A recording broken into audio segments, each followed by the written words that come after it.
I never thought the happiest day of my life would become the most humiliating.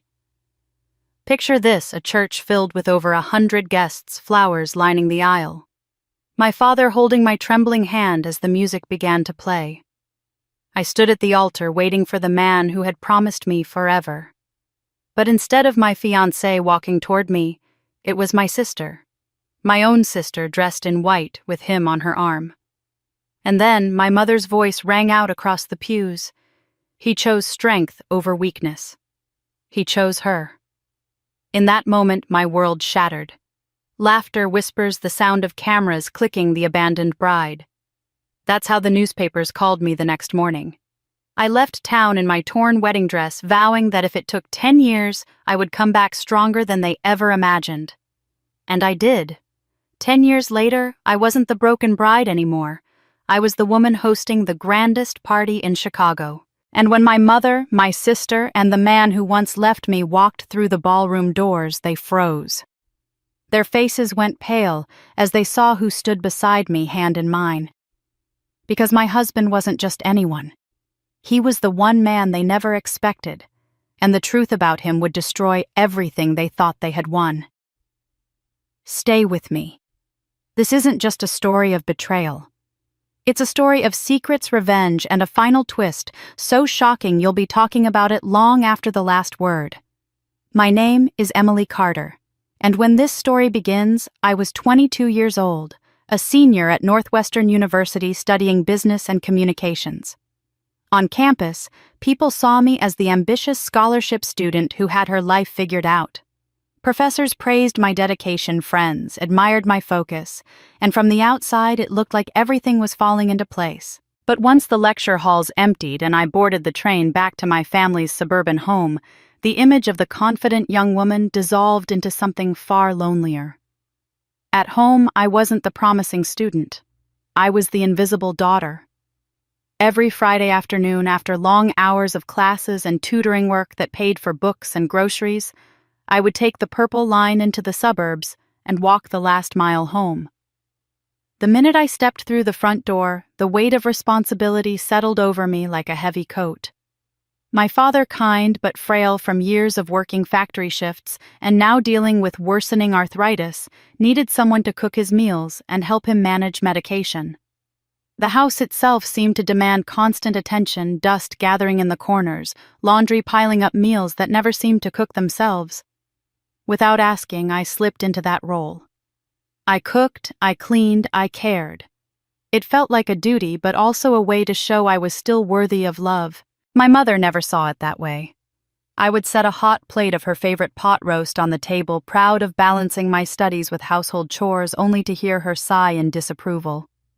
"You only do this to show off, Emily," she would say, cutting into the meat without looking at me. "It's not from your heart. It's just to make yourself look good." The words stung every time more than I ever admitted. I wanted her to see me as devoted, not pretentious. But in her eyes, no matter how hard I tried, it was never enough.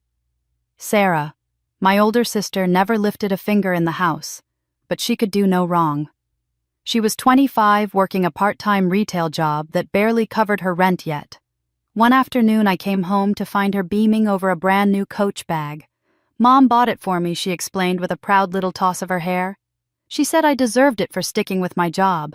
I sat there quietly remembering how the week before I had come home with the news that I had been awarded a full academic scholarship for my senior year. Mom's response had been a clipped, "That's nice, but don't get cocky."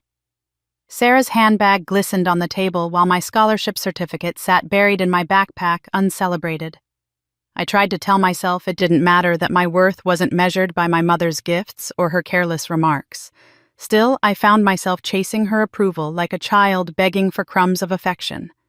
I cleaned Sarah's room, folding clothes she had thrown across the floor, organizing makeup scattered across her vanity, even spritzing her favorite perfume to make it feel welcoming. I declined invitations from friends in Evanston, people begging me to come out for a night of fun, just so I could sit at home with Dad and give Mom the impression I was the dependable daughter. Each time she would barely glance at me. "Stop trying so hard," she muttered once as I scrubbed dishes until my hands were raw. "It's embarrassing." those words lodged in my chest like splinters. Embarrassing, I wanted to scream that everything I did was for her, for this family, for the fragile hope that she might one day say, "I'm proud of you, Emily." But instead, I bit my tongue, forcing myself to smile through the hurt. After all, maybe if I stayed patient and kept proving myself, she would finally see. Maybe if I was perfect enough, her eyes would soften just once. Sarah, meanwhile, basked in every drop of attention. She laughed loudly at dinner, reciting trivial stories from her day at work, and Mom hung on every word. "See, that's strength," she would say, nodding toward Sarah. "That's the kind of spirit this family needs." And there I sat silent, my father's quiet presence, the only thing keeping me from breaking down in tears. He never spoke against Mom. He was too tired, too worn down. But sometimes when she wasn't looking, he would squeeze my hand under the table. It was his way of saying he saw me even if no one else did. I tried to drown myself in studies, convincing myself that academic success would one day be my escape. Late nights in the library, early mornings at the tutoring center, endless hours spent proving to the world that I was capable. And yet when I returned home each weekend, that world collapsed into a smaller, harsher reality where all my accomplishments meant nothing. I was just the daughter who never measured up.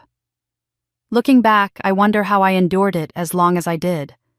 Perhaps it was the stubborn hope that if I just tried harder, smiled brighter, gave more, eventually my mother would love me the way she loved Sarah. But no matter how perfectly I ironed the shirts, how carefully I seasoned the roast, how diligently I balanced my life between classes and caregiving, the praise never came. Only the cold stares, the dismissive comments, the gnawing silence that left me questioning my worth. I didn't know it then, but those years of invisibility and rejection were shaping me in ways I couldn't yet understand.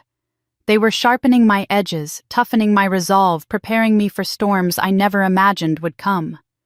Because the truth was, my mother's cruelty wasn't just casual favoritism. It was deliberate. It had a purpose I had yet to uncover, one that would tear apart everything I thought I knew about love, family, and loyalty.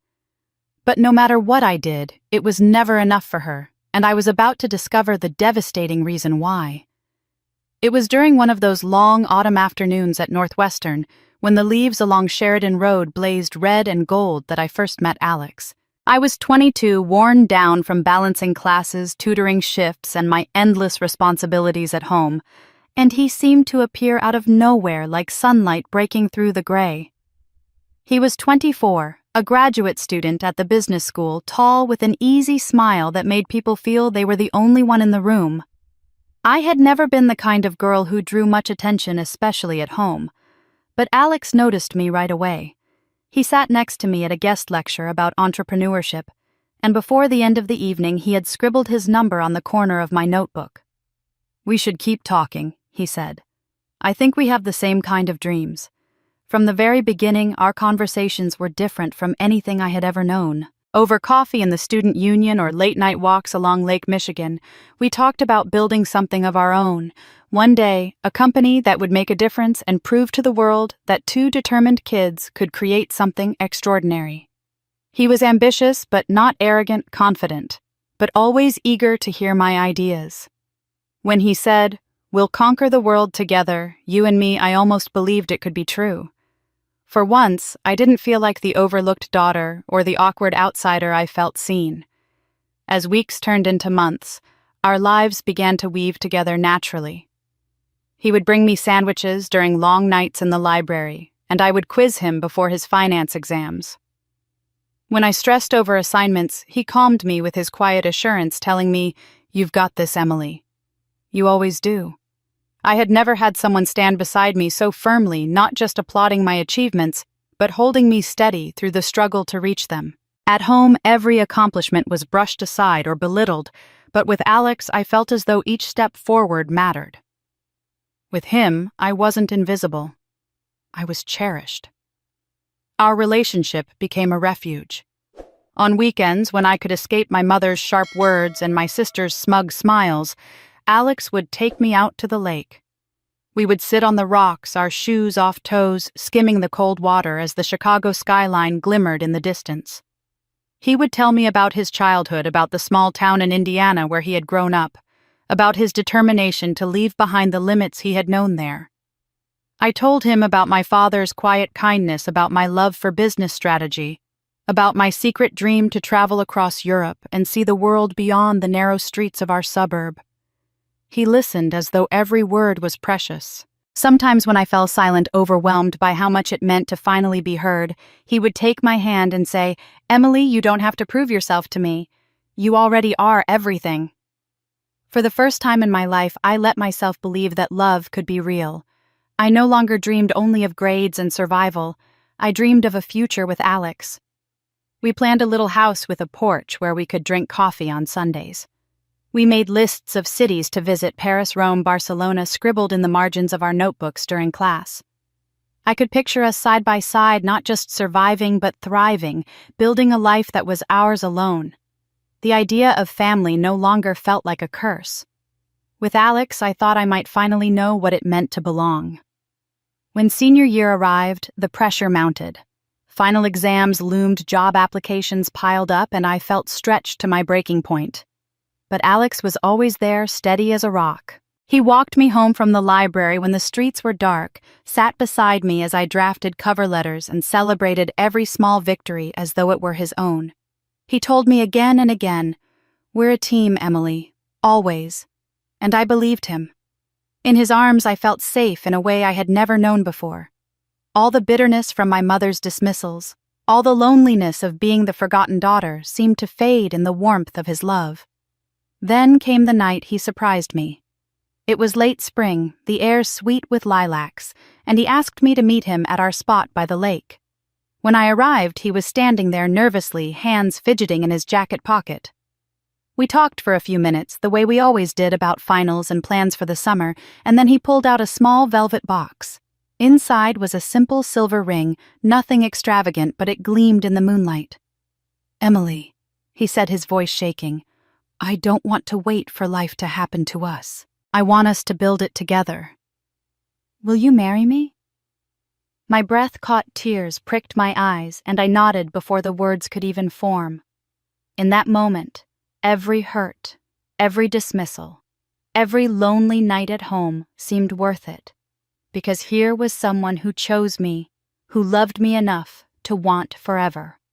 We spent that night planning in broad strokes how after graduation we would have a modest church wedding, nothing flashy, just family and close friends. How we would start our life together, maybe in a small apartment near the city, scraping by at first, but happy because we had each other.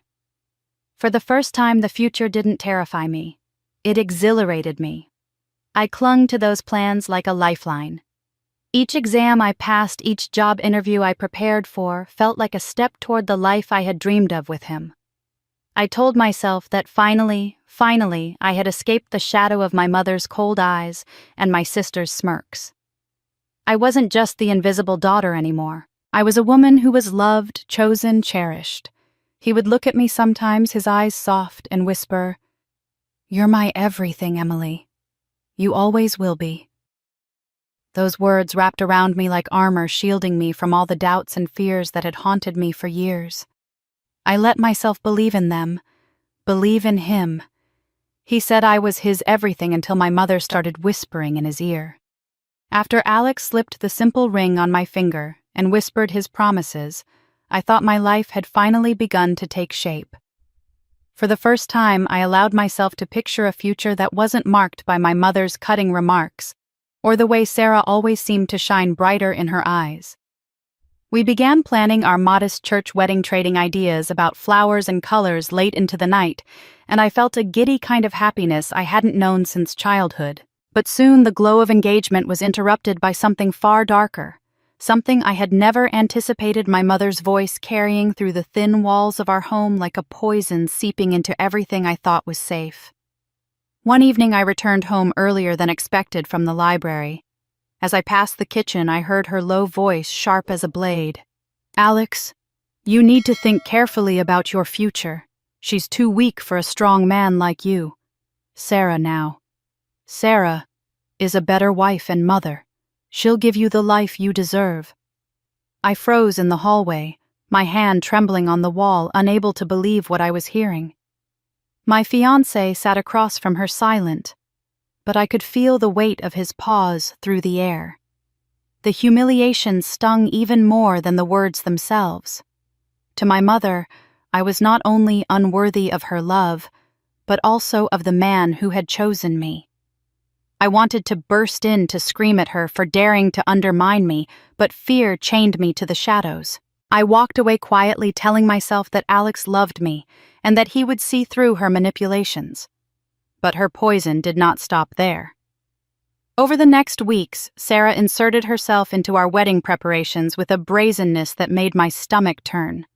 She showed up uninvited to meetings with the florist, laughing too loudly at Alex's jokes, her hand brushing his arm as though it belonged there. She offered to help with the decisions when I was busy with exams, her eyes glinting with that same smirk she had worn since we were children, when she'd snatch my toys, my clothes, and now apparently my future. She leaned into him when they bent over invitations, whispered things into his ear that made him smile uncomfortably, and every time I asked about it, she brushed me off with a falsely sweet, "I'm just trying to help, sis." What unsettled me most was Alex's shifting demeanor. At first he reassured me, kissing my forehead and telling me not to worry. But soon he began canceling plans. Our rehearsal dinner postponed because of work phone calls unanswered, with vague excuses about being too busy. His eyes, once steady when they met mine, now darted away with nervous energy, and when I reached for his hand, he often found some reason to pull away. I told myself it was just stress, that every groom feels nervous as the big day approaches, but the pit in my stomach grew heavier with each passing day. Meanwhile, Sarah grew more enthusiastic about every detail. She volunteered to pick up the cake samples, to meet with the photographer, to choose table settings when I couldn't make appointments. It was as though she were planning her own wedding. My mother watched her with pride, beaming at her initiative, while dismissing my concerns with a cold, "You should be grateful she cares enough to step in where you fall short." It was the same old narrative, only now it threatened to unravel the most important day of my life. Whenever I tried to confront Alex, he grew defensive, insisting that Sarah was just being helpful and that I was imagining things. But deep down, I knew something was slipping through my fingers. The tension mounted until I felt like a stranger in my own engagement. Friends asked about the wedding plans, and I smiled weakly, avoiding the truth that I no longer knew what was happening behind closed doors. Every time Sarah laughed too loudly at Alex's side, every time my mother's approving gaze lingered on them, a crack widened in the fragile foundation of my happiness. And yet I clung to hope, telling myself he loved me, that the ring on my finger meant something unshakable that no amount of whispers or sly smiles could take him from me. But then came the moment I could no longer deny. 3 days before the wedding, I walked into the bakery where I was supposed to finalize the order for our cake. And there they were, Sarah and Alex, their heads bent close together, laughing over samples of frosting, as if they were the bride and groom. My heart stopped cold, and in that instant, I realized they weren't planning my wedding anymore. The morning of my wedding dawned clear and bright, the kind of day that should have promised happiness. My dress hung by the window, catching the sunlight as though it were glowing with promise. I should have felt like the luckiest woman in the world, ready to walk toward the man who once told me I was his everything. Instead, a hollow fear sat heavy in my stomach. The memory of Alex and Sarah laughing over cake samples still clung to me, though I tried to convince myself it was harmless, just my imagination twisting moments into nightmares. I clung to that hope as tightly as I held my bouquet. The church smelled faintly of roses and candle wax. Guests filled the pews, turning to watch as I stepped into the aisle. Their smiles felt like daggers because deep inside I feared this day might not unfold the way I had dreamed. But I pushed forward, each step echoing against the marble floor, telling myself Alex would be waiting at the altar. He had to be. Yet when I reached the front, the spot beside the pastor was empty. My breath caught. I stood there in my lace gown, every eye fixed on me, while silence crept through the room. The pastor cleared his throat and asked, "Where's the groom?" His voice cracked against the silence, each word striking me harder than the last. Minutes passed. Guests whispered, the sound rising like a storm. I scanned the church, searching desperately for Alex's face. My palms sweated against the stems of my bouquet, but still he did not appear. And then, from the back of the church, the heavy wooden doors creaked open. Gasps filled the sanctuary. Sarah stood in the doorway, dressed in white, her arm linked with Alex's. My sister's face shone with a triumphant smile, as if this were her day, not mine. Alex wouldn't meet my eyes. He looked straight ahead, pale but determined. "Sorry, everyone." Sarah called out, her voice clear and cruel, but Alex chose the right sister after all. The room erupted. Some guests gasped loudly, others whispered, and a few even laughed nervously as though it had to be some kind of sick performance. My knees nearly buckled beneath me. I clutched my bouquet so tightly the flowers bent and wilted under the pressure. I looked at Alex, pleading silently for him to correct her, to say this was a mistake. But he remained at her side, his silence screaming louder than any words could. And then my mother rose from her seat. She didn't look ashamed or embarrassed. She looked proud. Her voice rang through the church, cold and sharp. I convinced him to choose strength over weakness. Sarah will give him the life he deserves. Her words cut through me like a blade. My breath caught in my throat and the ground beneath me seemed to tilt. This was not just Alex's betrayal. It was my own mother, standing tall in her conviction, destroying me in front of everyone I loved and everyone who had come to celebrate me. I saw old friends hiding their faces and shock professors from my university, whispering behind hands, children pointing with wide, confused eyes. The humiliation was unbearable. My body felt frozen, my mind spinning as if I were trapped in a nightmare I couldn't wake from. A deep, raw fury began to rise in my chest, but it was buried under layers of pain so sharp I could hardly breathe. This was supposed to be my beginning, my chance to step into a future of love and partnership. Instead, it was a stage for my family's betrayal. The weight of it pressed down on me, crushing and final, and there I remained, rooted in place, the picture of abandonment. My hands shook, my lips trembled, but I forced myself not to cry. I wouldn't give them the satisfaction of seeing me collapse. Not yet. Not ever. I stood there in my wedding dress, abandoned at the altar, as my own family destroyed me in front of everyone I'd ever known. The moment Sarah's words echoed through the church, and my mother's voice rang out to confirm what they had plotted, my body finally moved. My bouquet slipped from my hands, petals scattering across the marble like pieces of a shattered life, and I turned on trembling legs. Gasps and whispers followed me as I pushed past the pews. I didn't look at anyone, not even the children who craned their necks to see the bride who had just been humiliated. The heavy doors slammed shut behind me, but their murmurs carried into the street, sticking to me like burrs I could never shake off. The cool air hit my face and I ran, my dress dragging behind me, the lace catching on cracks in the pavement. I didn't care.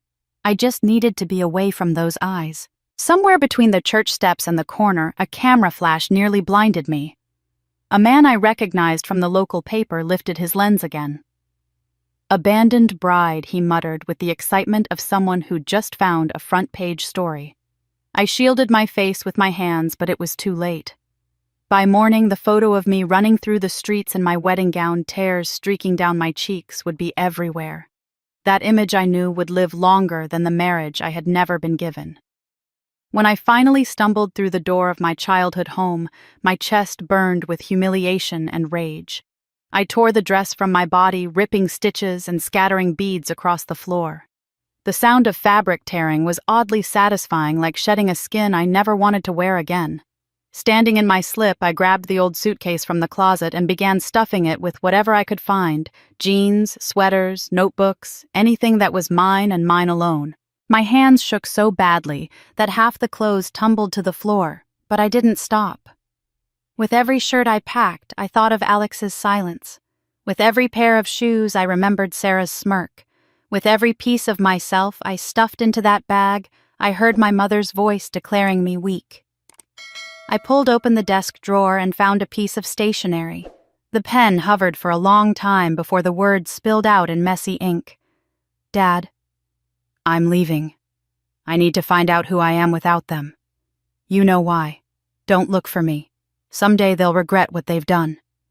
My throat tightened as I folded the note and placed it where I knew my father would see it first, on the kitchen table beside the half-finished crossword he worked on every night. For a moment I wanted to run to his room to tell him in person, but I couldn't bear to face the disappointment in his eyes, or worse, the pity. He deserved more than this broken daughter who couldn't even hold on to love. So I left the note and walked out carrying my suitcase and the weight of 1,000 unspoken screams. At the Greyhound station, I stood in line with strangers, my torn veil shoved deep in the suitcase like a secret I didn't want to carry, but couldn't bring myself to throw away. My fingers brushed the simple ring Alex had given me when he promised forever. I had slipped it off in the churchyard, but somehow it had ended up in my pocket. I turned it over in my palm, the metal cold and mocking a reminder of promises turned to ash. When I finally boarded the bus, the lights of my hometown flickered past the window as if mocking me with every memory I left behind. My reflection stared back at me pale and hollow-eyed, but behind the broken girl was something new, something harder. I clenched the ring in my fist so tightly the edges cut into my skin and swore to myself that this humiliation would not be the end of my story. It would be the beginning. 10 years. 10 years to rise from nothing, to build a life so strong they could never touch it to return, not as the abandoned bride, but as the woman who would make them beg for mercy. As the bus pulled away from my ruined wedding day, I made a promise that would take 10 years to fulfill, but would destroy them completely. Chicago greeted me with noise grit and a kind of indifference that cut deeper than words. The Greyhound hissed to a stop in the middle of the city, and I stepped off the bus with a suitcase that held the scraps of my old life and $200 folded into an envelope.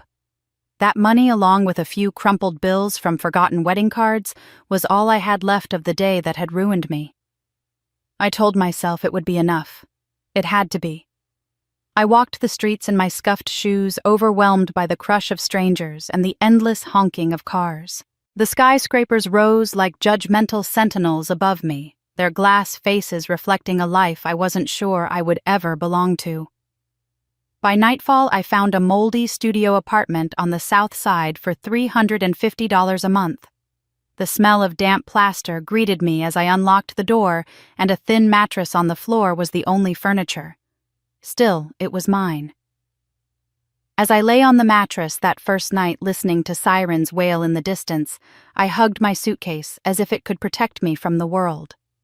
The ache in my chest felt unbearable, but I whispered to myself, "This is where I begin again." The next morning, reality demanded more than promises. I needed a job, any job, to keep a roof over my head.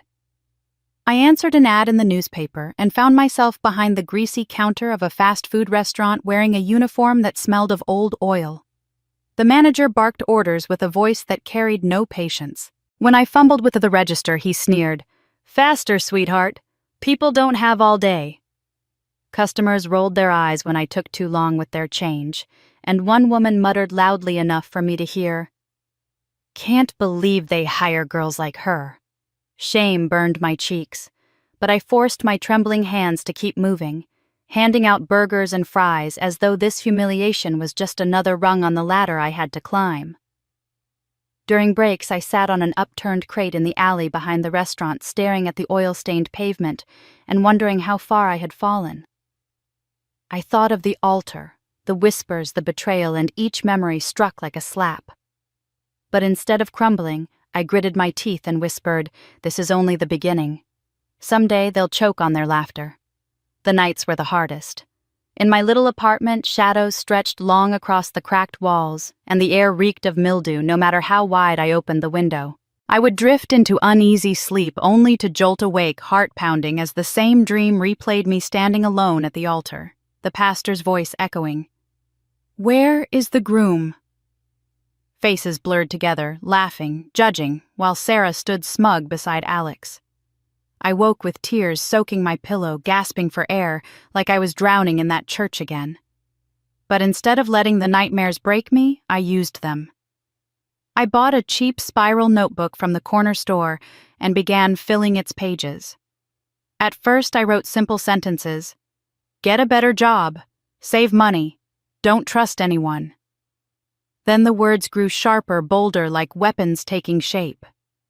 Become someone they can't ignore. Build a life so big they choke on it.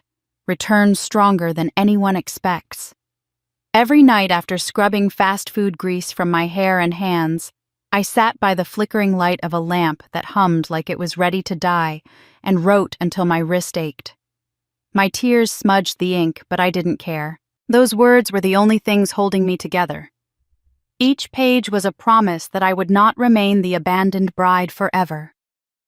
Out in the city, no one knew my name. No one cared that I had once been humiliated in front of 100 people, that my face had been plastered across the local paper with the cruel headline, "Left at the altar." Here I was, just another tired young woman serving burgers, another shadow moving through crowded streets. And maybe that anonymity was my salvation. They had erased me from their lives. Now I would erase the weak version of myself. In her place, I would create someone unrecognizable, someone unstoppable. I didn't know it yet, but this brutal city was about to forge me into someone they'd never recognize. The first month in Chicago drained me more quickly than I expected. My $200 had vanished almost overnight, swallowed by rent, a security deposit, and a few groceries that didn't last a week. I stared at my empty cupboards and counted the bills in my wallet, not enough for both food and rent. I knew what I had to choose. Rent kept a roof over my head. Food could wait. So I skipped meals, telling myself I wasn't hungry, drinking water until my stomach ached. The first day I felt lightheaded but managed to push through. The second day I nearly collapsed while scrubbing trays at the fast food restaurant, the smell of fries taunting me until I wanted to scream. My body grew weaker, but strangely my resolve sharpened. Every pang of hunger became a reminder that I was paying the price for survival now, so I could collect my reward later. It was my silent rebellion, proof that I could endure what others would never dare. Still, one job wasn't enough. The rent swallowed most of my paycheck, and the little left couldn't stretch far enough. So I took on more. By day, I worked as a waitress in a dingy diner, carrying plates of greasy eggs and burnt coffee to truckers and construction workers who tipped only when they felt like it. At night, I pulled on rubber gloves and scrubbed office floors until my back screamed and my hands stung from bleach. On weekends, I stood for hours behind a cash register at a retail shop, folding clothes that I couldn't dream of buying. My life became a cycle of uniforms and aching feet, of alarm clocks ringing before dawn and falling into bed just before sunrise, only to do it all again. The exhaustion was bone deep. Some nights, while mopping endless rows of linoleum in quiet, empty offices, my body would give out. I fainted once, waking on the cold floor with my mop still in hand, the bitter taste of bleach in my throat. Instead of feeling fear, I laughed bitterly. If I could collapse and still rise again, then I was stronger than I ever believed. Every hour of pain, I told myself, was an investment. Every blister, every drop of sweat was a down payment on the empire I promised myself I would build. When my body cried for rest, I silenced it with the reminder Sarah had taken Alex. Mother had called me weak and the world had laughed. That humiliation was fuel, and I refused to let it burn out. I learned quickly that survival wasn't just about working harder. It was about discipline. I stopped buying anything that wasn't absolutely necessary. No new clothes, no makeup, no small comforts to soften the harshness of my days. I carried my lunch in a paper bag, bread, maybe an apple if I could find one cheap enough at the corner store. I tracked every penny in a small notebook, tallying columns late at night until my vision blurred. If I had 50 cents left at the end of the week, I considered it a victory. Some weeks I cried while writing the numbers, my stomach twisting in hunger as I stared at totals that never seemed to add up. But those tears dried, quickly replaced by a grim determination. I promised myself I would never again let money or the lack of it define my worth. Over time, those small sacrifices became habits. I realized that every dollar I didn't spend was a step toward freedom. I began to see patterns in my struggles, lessons, hiding within the misery. Hunger taught me how to endure. Exhaustion taught me how to push through limits I once thought impossible. Budgeting taught me how to plan with precision, how to stretch small resources into something larger. These weren't just survival tactics. They were tools I would someday wield to build a future strong enough to crush the past. Poverty was my teacher, and though cruel, it was effective. Each hardship shaped me into something sharper, stronger, more unyielding than I ever thought possible. Still, there were nights when I broke down, when I curled up on the thin mattress in my moldy apartment and sobbed into my pillow until the fabric was damp. I thought about the life I should have had, the wedding I was robbed of, the love I was promised, the family that betrayed me. Those tears might have weakened me once, but now they were part of the process. Every time I wiped my face and stood again, I felt a flicker of pride. I hadn't quit. I hadn't gone crawling back. I was still standing, even if barely. And one day I would stand taller than them all. The city itself seemed to conspire against me, testing me at every turn. Winters froze me to the bone as I walked home from late shifts, boots soaked through with slush, fingers numb as I fumbled for my keys. Summers baked the tiny apartment until I could barely breathe, the broken fan rattling uselessly on the dresser. Yet no matter what the city threw at me, I endured. I became a creature of survival, learning to bend but never break. Each challenge, each sleepless night, each pang of hunger was proof that I was becoming something unrecognizable to the girl who once stood at the altar, waiting for love that never came. I told myself every morning that this suffering had an expiration date. 10 years. That vow was carved into my bones. Every greasy plate, every mop stroke, every dollar saved was another brick in the foundation of my revenge. I clung to that vision when my body cried for rest, when my heart ached with loneliness. I imagined the day I would return not as the abandoned bride they had mocked, but as someone powerful enough to make them bow their heads in shame. And then one late night while scrubbing executive floors, I met the woman who would teach me how to turn rage into riches. The night I met her began like so many others, with my body aching and my mind drifting into the dull rhythm of survival. It was after midnight, and I was bent over a bucket of soapy water on the 22nd floor of a gleaming downtown tower, scrubbing the marble tiles until my reflection blurred beneath me. My arms felt heavy. My back screamed from bending, but I kept moving because the rent was due in 3 days, and I couldn't afford to slow down. The office lights glowed harshly, every corner, polished and perfect, mocking the cracks and stains of my own life.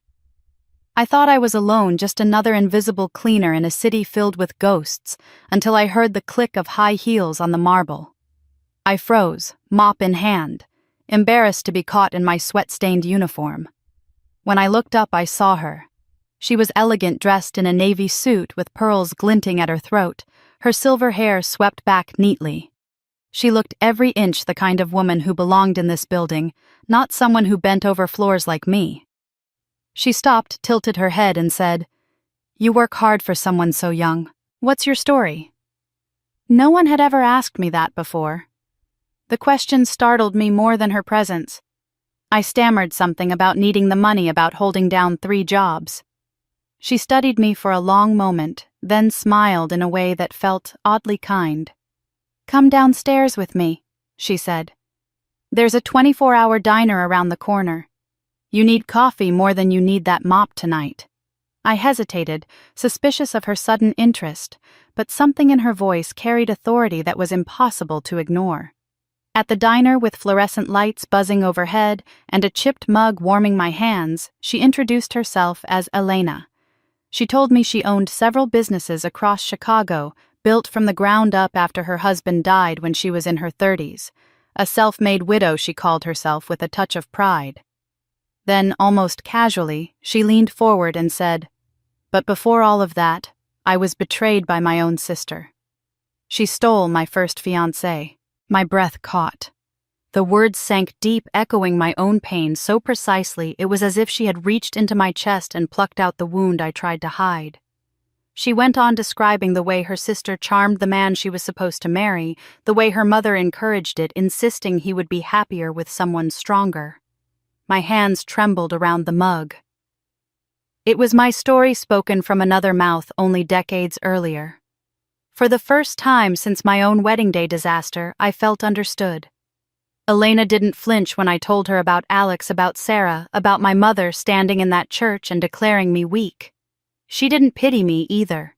Instead, she looked me in the eye and said, "Your fury is raw power. You can let it eat you alive, or you can sharpen it into a weapon.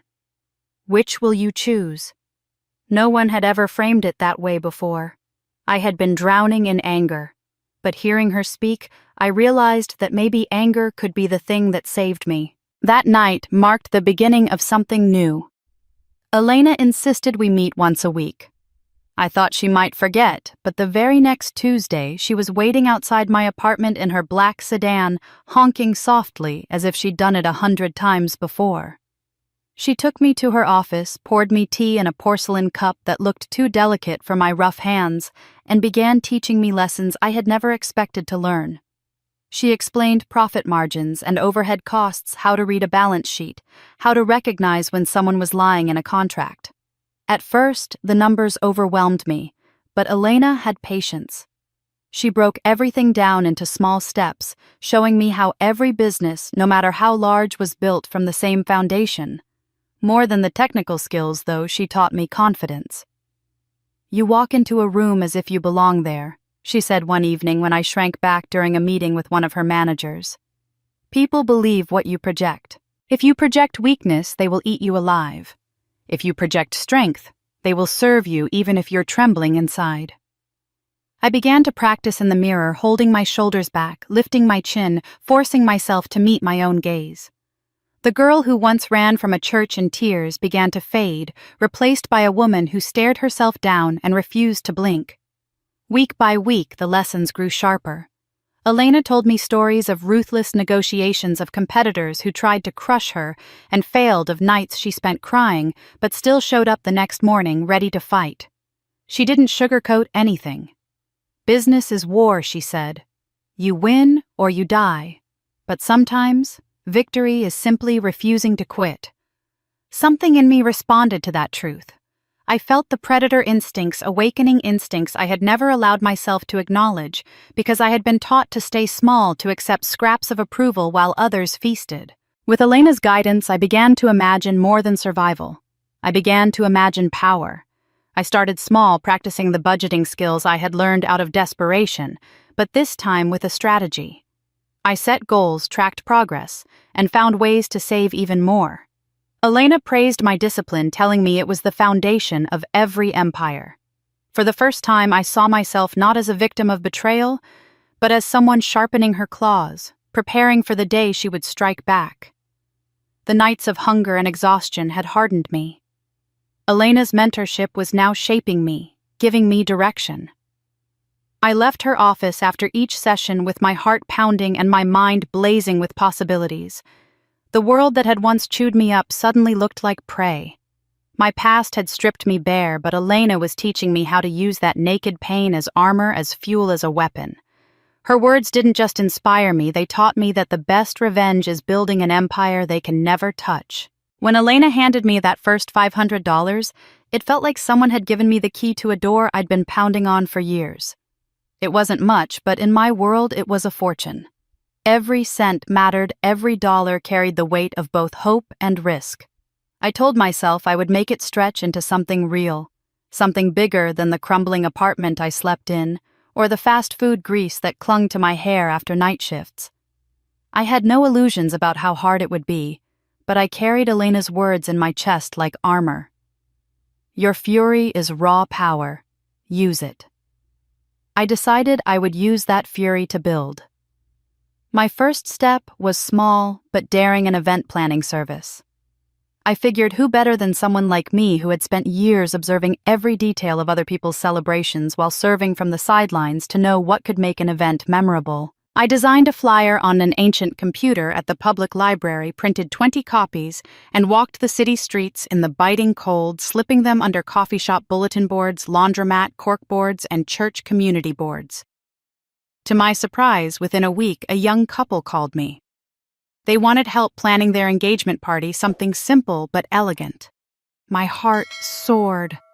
Finally, a real chance. I threw myself into the job with every ounce of energy I had, convincing myself that if I could make this work, word of mouth would spread, and I would never have to scrub office floors again. The couple trusted me enough to hand over a deposit, and I felt so proud walking into the florist shop with cash in hand. The supplier was a man in his 50s, friendly enough, promising to deliver the arrangements on the day of the party. I shook his hand, believing I'd taken my first step into professional respectability. But when the day came, no flowers arrived. I called the number he'd given me disconnected. I ran to the shop only to find the door locked and a handwritten "For Rent" sign taped to the window. My stomach dropped, the blood rushing to my ears until I could barely hear my own thoughts. I had been conned. I had to show up to the engagement party empty-handed, face the couple, and explain. Their disappointment cut deeper than any knife. The party was salvaged with last-minute decorations, but I could see the bride-to-be's tight smile, her eyes flicking to me with judgment. I left the event with humiliation pressing down on me, heavier than the mop bucket I used to push around. I cried that night until my chest hurt, but I learned something I would never forget. Trust had to be earned, contracts had to be written, and optimism could be the sharpest blade turned against you. Elena didn't scold me. Instead, she said, "Good.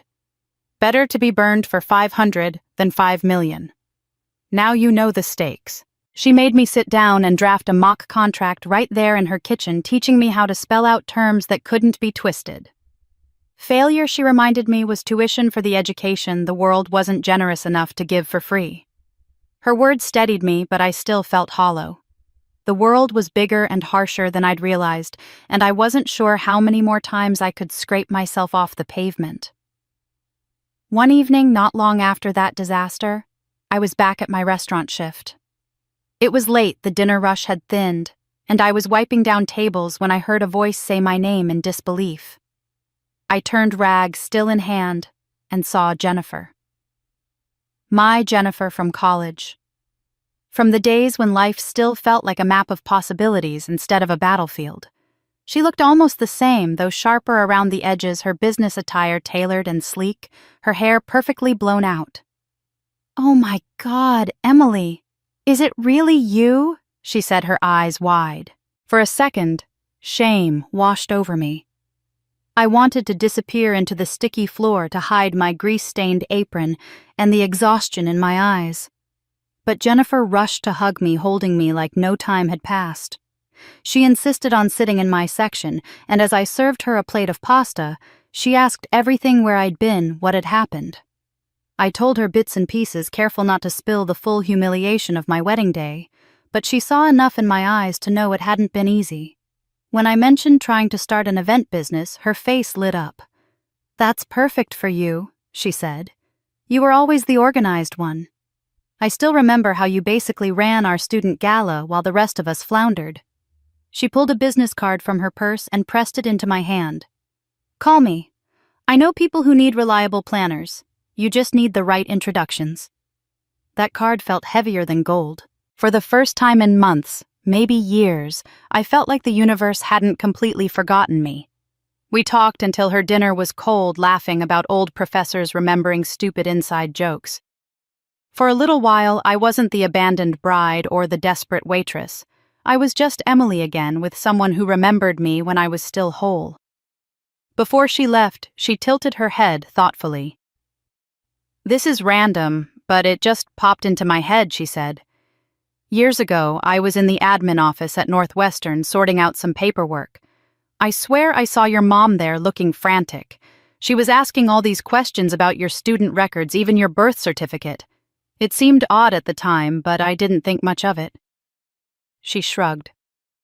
"I only remembered because, well, I always thought your mom treated you kind of strangely." Her words sent a chill through me. My mother at the university. My records. My birth certificate. I opened my mouth, but no words came. Jennifer just smiled and squeezed my arm before walking out into the night heels, clicking confidently against the tile. I stood there with her card clutched in my hand, torn between gratitude and unease. She said my mother had been asking questions about my birth certificate, but I was too focused on survival to understand what that meant. The weeks after Jennifer's unexpected visit blurred together in a mix of exhaustion and hope. She had left me with a business card and a promise that she knew people who needed someone dependable, someone who could make things happen even on a tight budget. I almost didn't call her, afraid that I'd embarrass myself or fail again, but one night after wiping down tables in the diner until my back screamed, I pulled that card out of my pocket and dialed.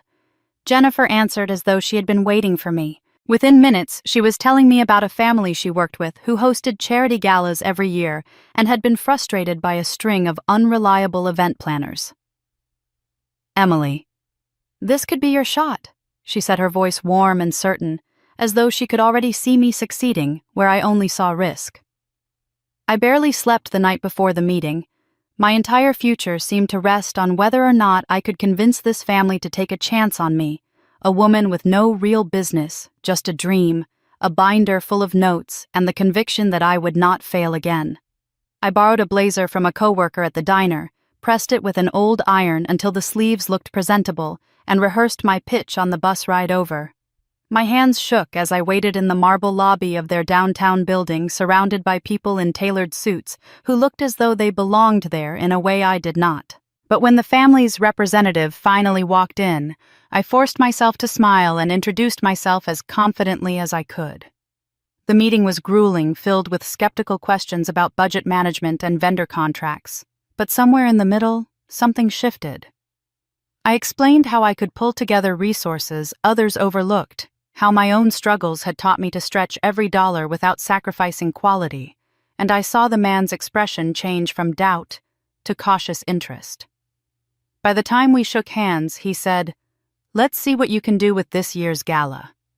It wasn't a promise of success, but it was an opening, and to me, it felt like the world had tilted in my favor for the first time in years. Those next weeks were some of the hardest of my life. I negotiated with vendors who didn't take me seriously, begged for small discounts, and convinced a local florist to extend credit in exchange for a promise of future business. I barely slept. But on the night of the gala, as the lights dimmed and the music swelled, everything fell into place. Guests arrived in glittering gowns and crisp tuxedos, admiring the elegant decorations and perfectly coordinated service. I moved quietly in the background, making sure every detail held together, but inside my chest swelled with pride. When the family approached me afterward, shaking my hand and saying, "You've outdone yourself, Emily. We want you again next year," I nearly cried. My first real income, enough not just to pay the rent, but to breathe for the first time in months, came from that night. With the payment from the gala, I made my first bold decision. I placed an ad for part-time help, not because I could truly afford it yet, but because I knew I couldn't grow alone. 2 women answered, both single mothers struggling to make ends meet, both eager for steady hours, even if the pay was modest. Their gratitude and determination reminded me of myself, and when they joined me, I realized that building something wasn't just about climbing out of poverty, it was about pulling others up with me. Together we operated out of a cramped office space I rented above a laundromat, but to me it might as well have been a corner suite overlooking the Chicago River. Word spread quickly. The gala had given me credibility, and soon small corporate events, birthdays, and fundraisers began trickling in. Clients admired the professionalism of my little team, the way we handled setbacks with calm and creativity.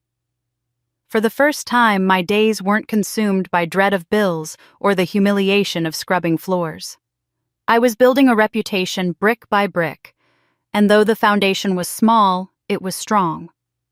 Then one afternoon, Jennifer burst into the office with a folded magazine in her hands. She tossed it onto my desk, and there on the cover was my face framed by a headline that read, "Rising Star Under 30, From Struggles to Success in Chicago's Event World."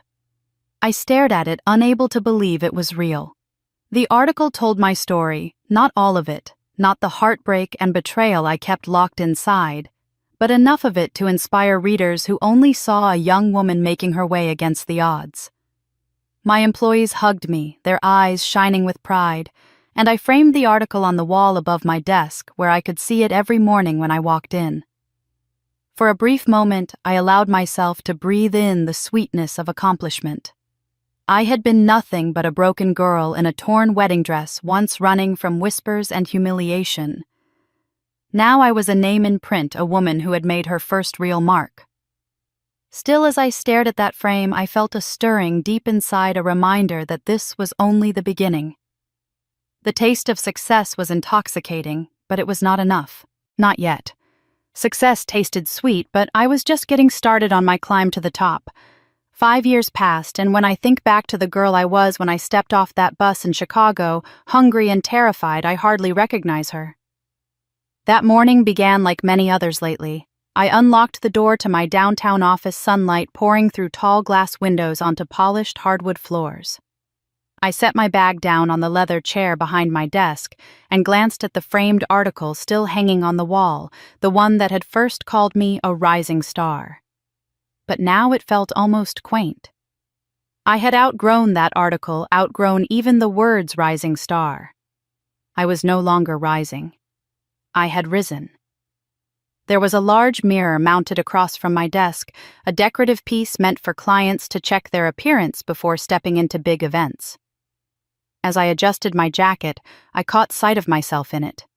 A tailored navy suit hugged my frame, the kind of garment I used to only dream about. My hair was neat, my makeup polished, my heels clicked with authority across the floor. I leaned closer, studying the reflection. I did not see the abandoned bride from the altar anymore, nor the exhausted waitress dragging herself through double shifts. I saw a woman who had rebuilt herself from rubble, who carried herself with confidence not borrowed from anyone else's approval, but carved out of her own survival. I walked the office, letting my eyes fall on the signs of what I had created.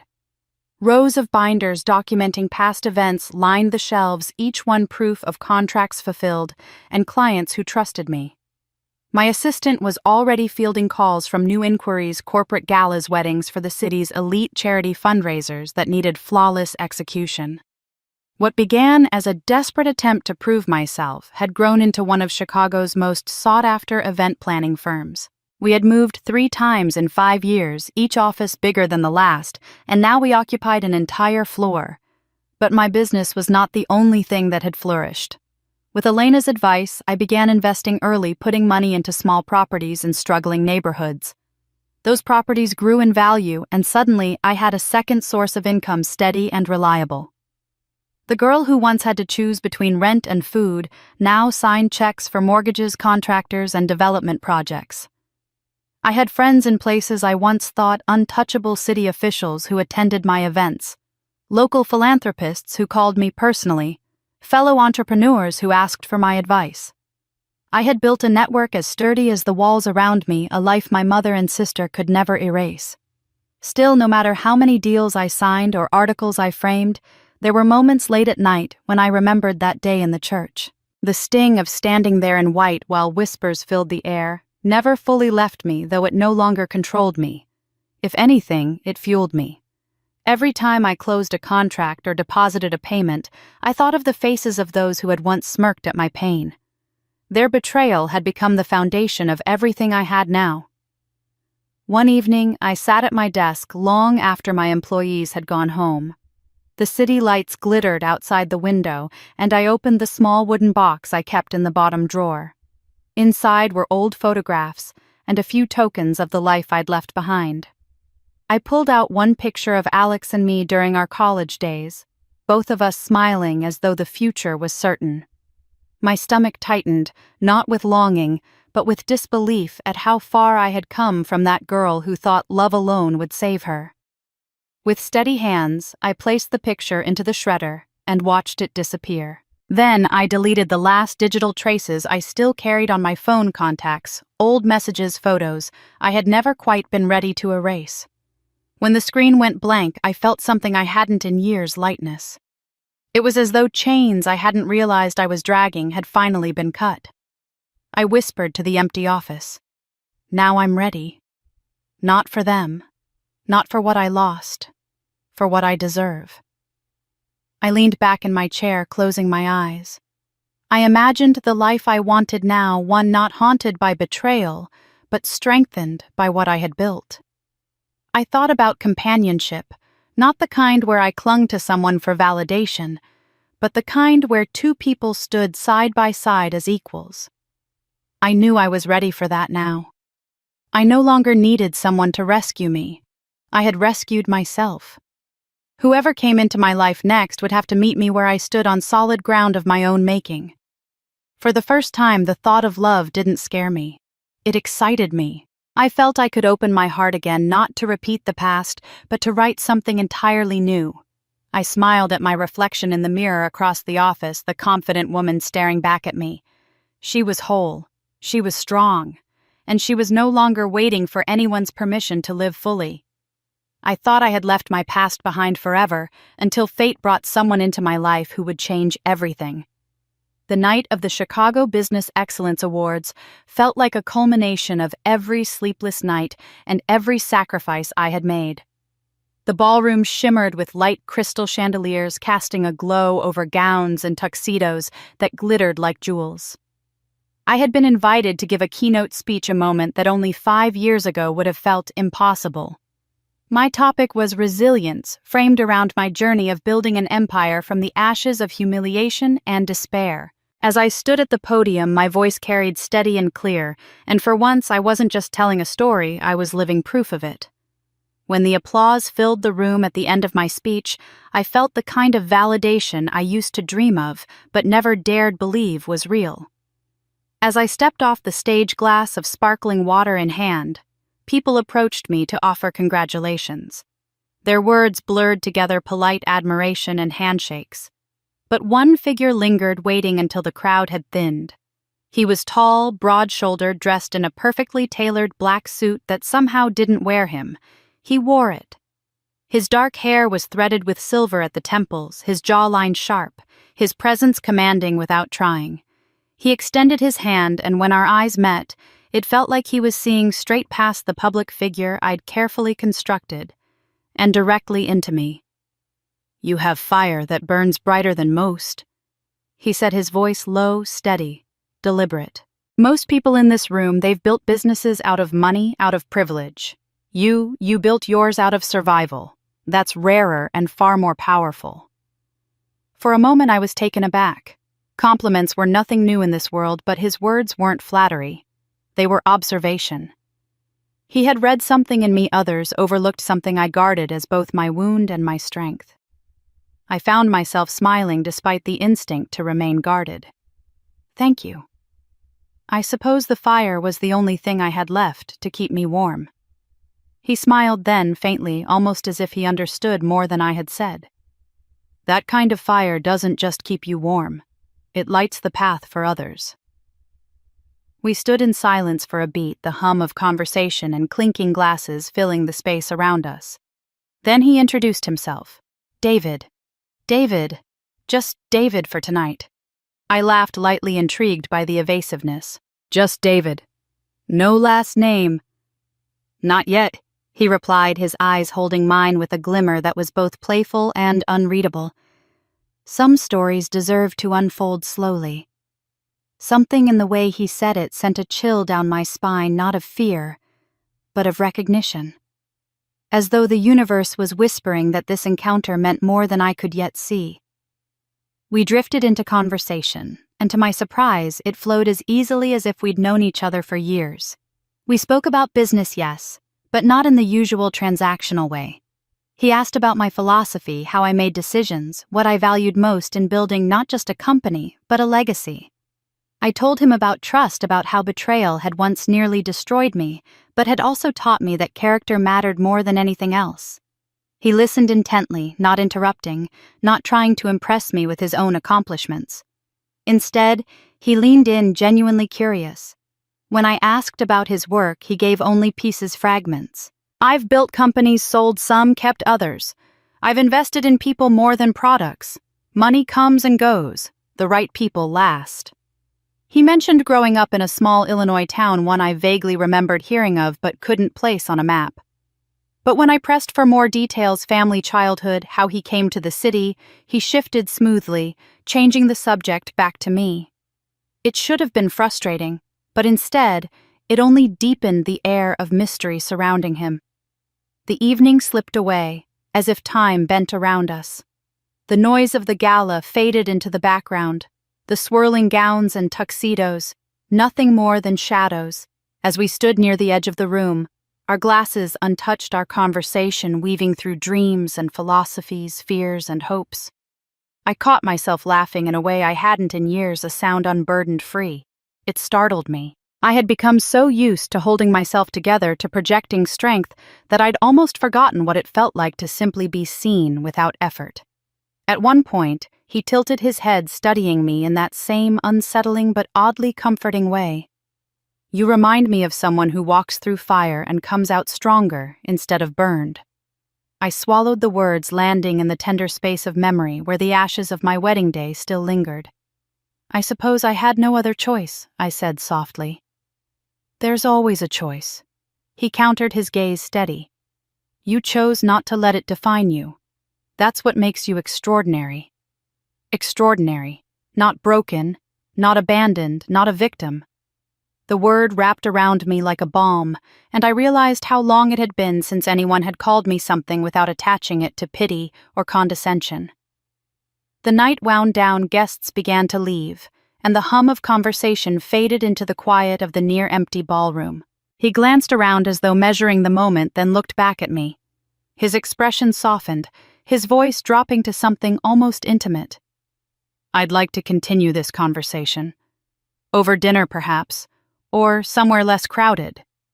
For the first time in a long time, my pulse quickened, not from anxiety or dread, but from possibility.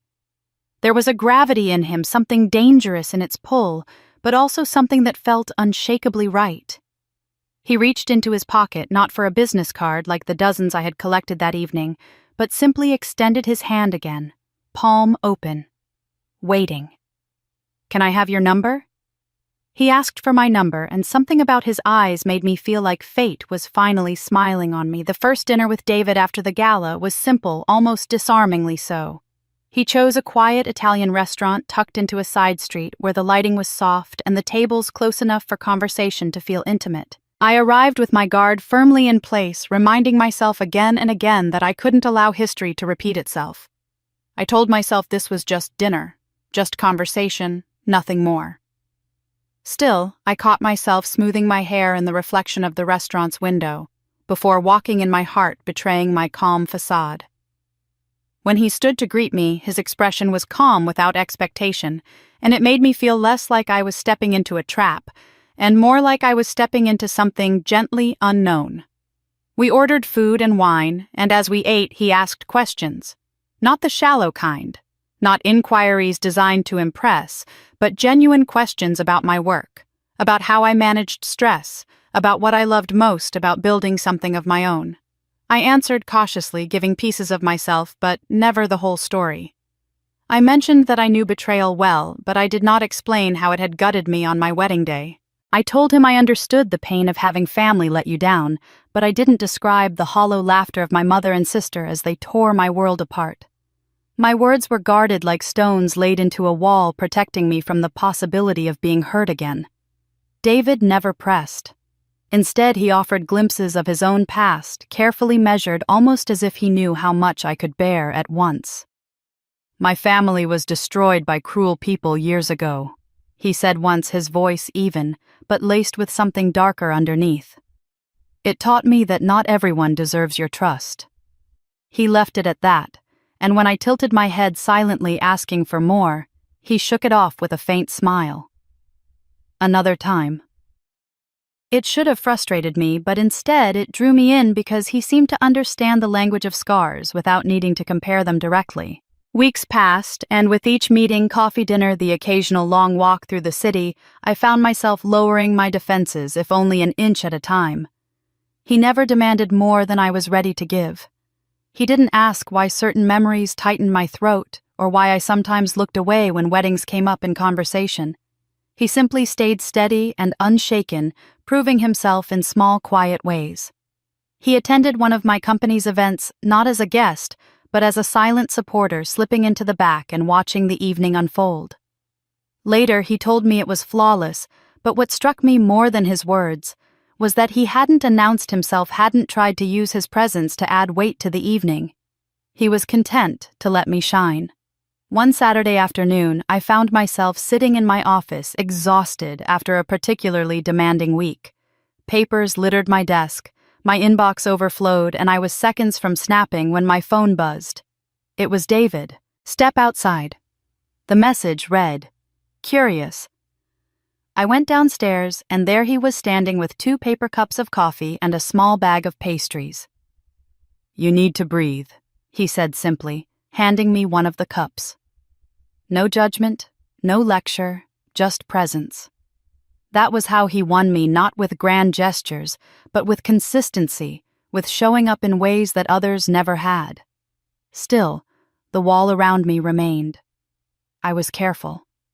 I told myself every night that I couldn't trust too easily, that I couldn't afford to let someone in who might one day see my weaknesses and decide like Alex had that I wasn't worth choosing.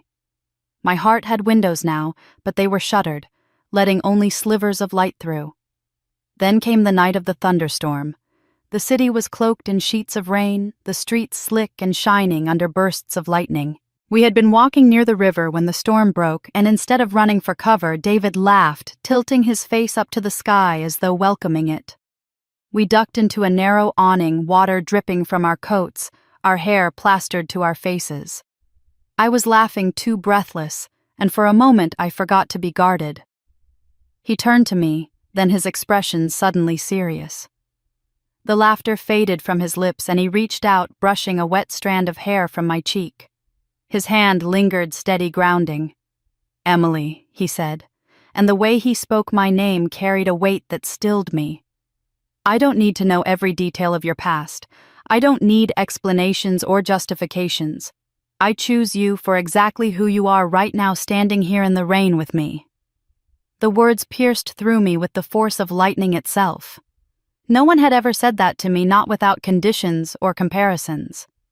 My mother had always measured me against Sarah. Alex had measured me against my own sister and found me lacking. But David in that moment was telling me I was enough. Not because of what I had built, not because of the empire I now commanded, but simply because I was me. I felt the wall around my heart crack just slightly, a window opening where none had been before. My throat tightened, and for a long moment I couldn't speak.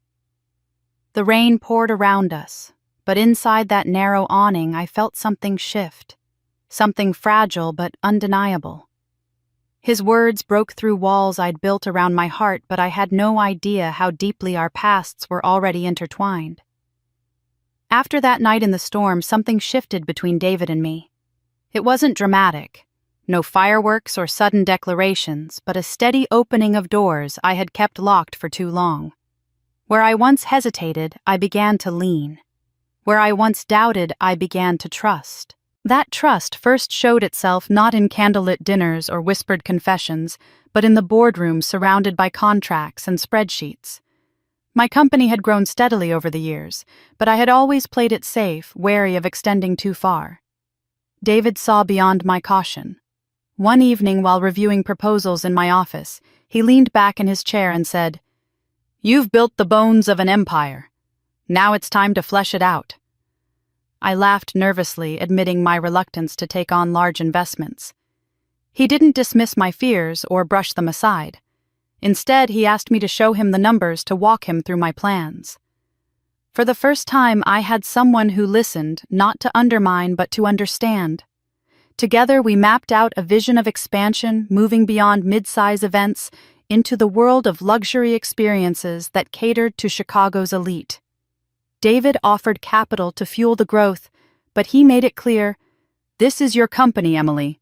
I'm not here to take control. I'm here to back the best mind I've ever seen." The first time he attended a meeting with my potential investors, I braced myself for the old pattern, the expectation that a man's voice would overshadow mine. But as soon as one of the investors directed a question at him, David smiled and gestured toward me. "She's the visionary here. I'm just lucky to support her." His words disarmed the room. All eyes turned to me not with condescension, but with respect. For a moment I couldn't breathe. I had spent so much of my life being spoken over, dismissed, or replaced that I almost didn't know how to stand in the center of the stage.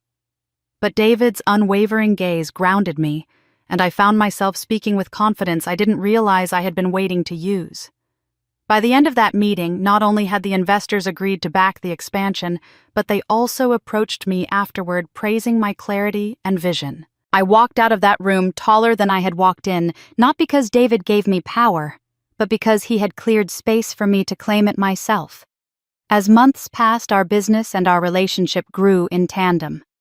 There were late nights when we pored over floor plans, choosing the location for a new flagship office.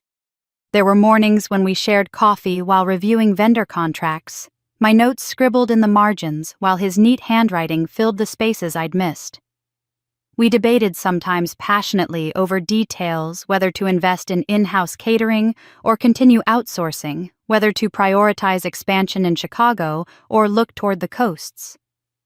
But unlike past arguments in my life, these discussions never left me feeling small. With David, disagreement was collaboration. He respected my instincts, and when I was wrong, he corrected me gently with evidence and patience rather than mockery or dismissal. It was the kind of partnership I had once thought existed only in stories. One weekend, after months of back-to-back events and endless work, David suggested we escape the city. He drove us north to Wisconsin, where the air smelled of pine and the lake stretched wide and calm. We stayed in a cozy lodge, its walls lined with old photographs of fishermen and families long gone. The pace was slower there, and for the first time in years, I let myself relax. We spent mornings walking wooded trails, afternoons sitting by the water, and evenings in front of a crackling fire. I remember one night in particular. We had burned a tray of marshmallows, spectacularly turning them into blackened lumps that neither of us dared taste. I laughed so hard my sides hurt, and David leaned back, watching me with an expression so warm, so unguarded that it silenced my laughter into a quiet smile. "This," he said softly, "is what it should feel like." We talked long into the night about dreams not tied to profit margins or event calendars. He told me about wanting a home filled with laughter where no one feared walking through the door. I admitted that for so long I had wanted success only to prove myself to silence the voices that told me I wasn't enough.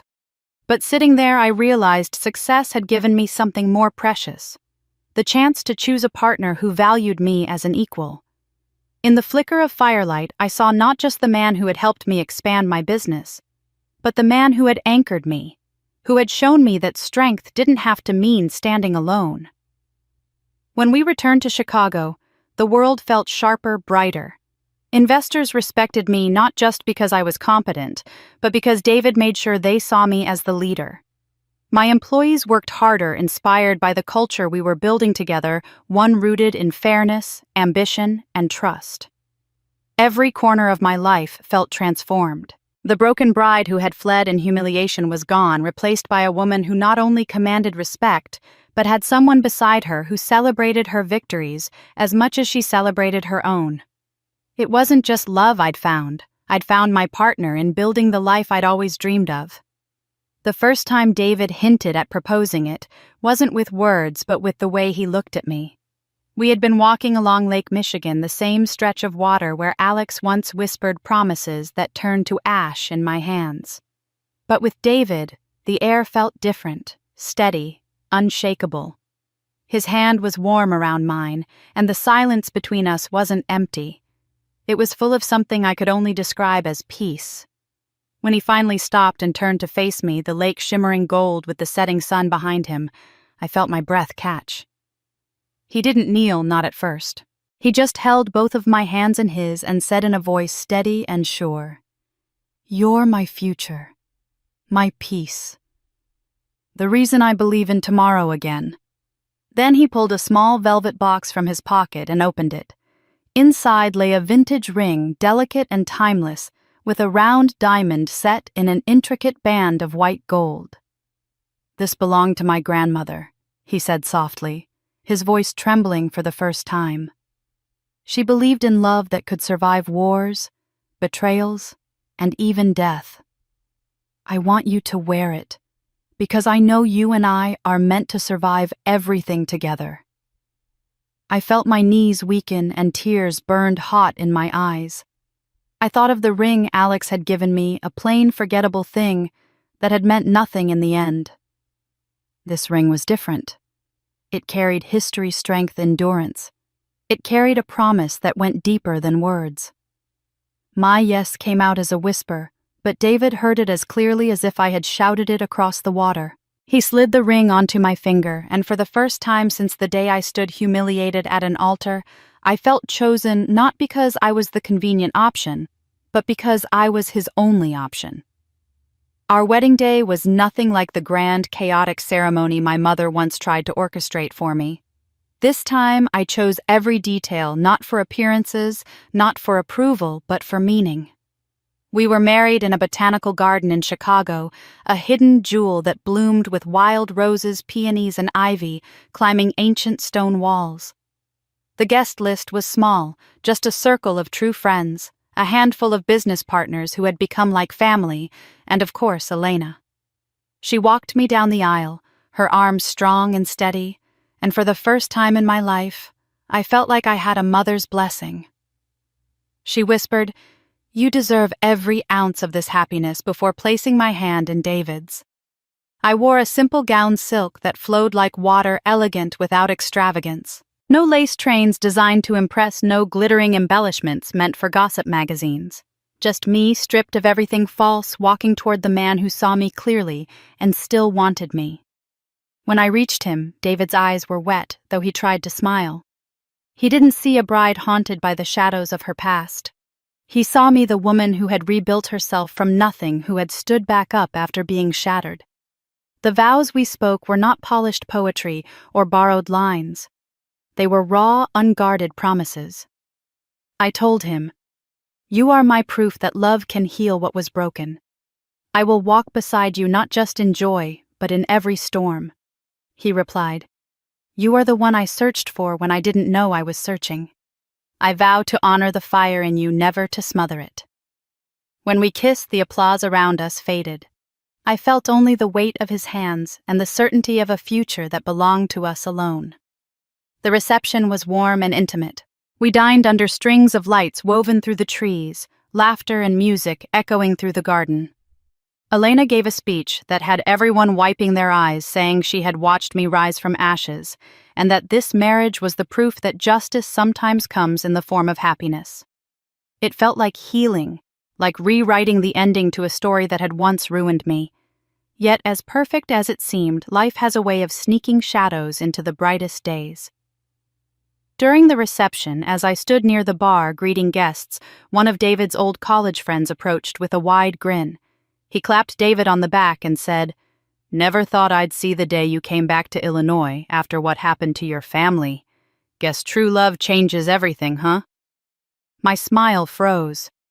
I turned to David, waiting for him to respond, but he laughed lightly and changed the subject with practiced ease.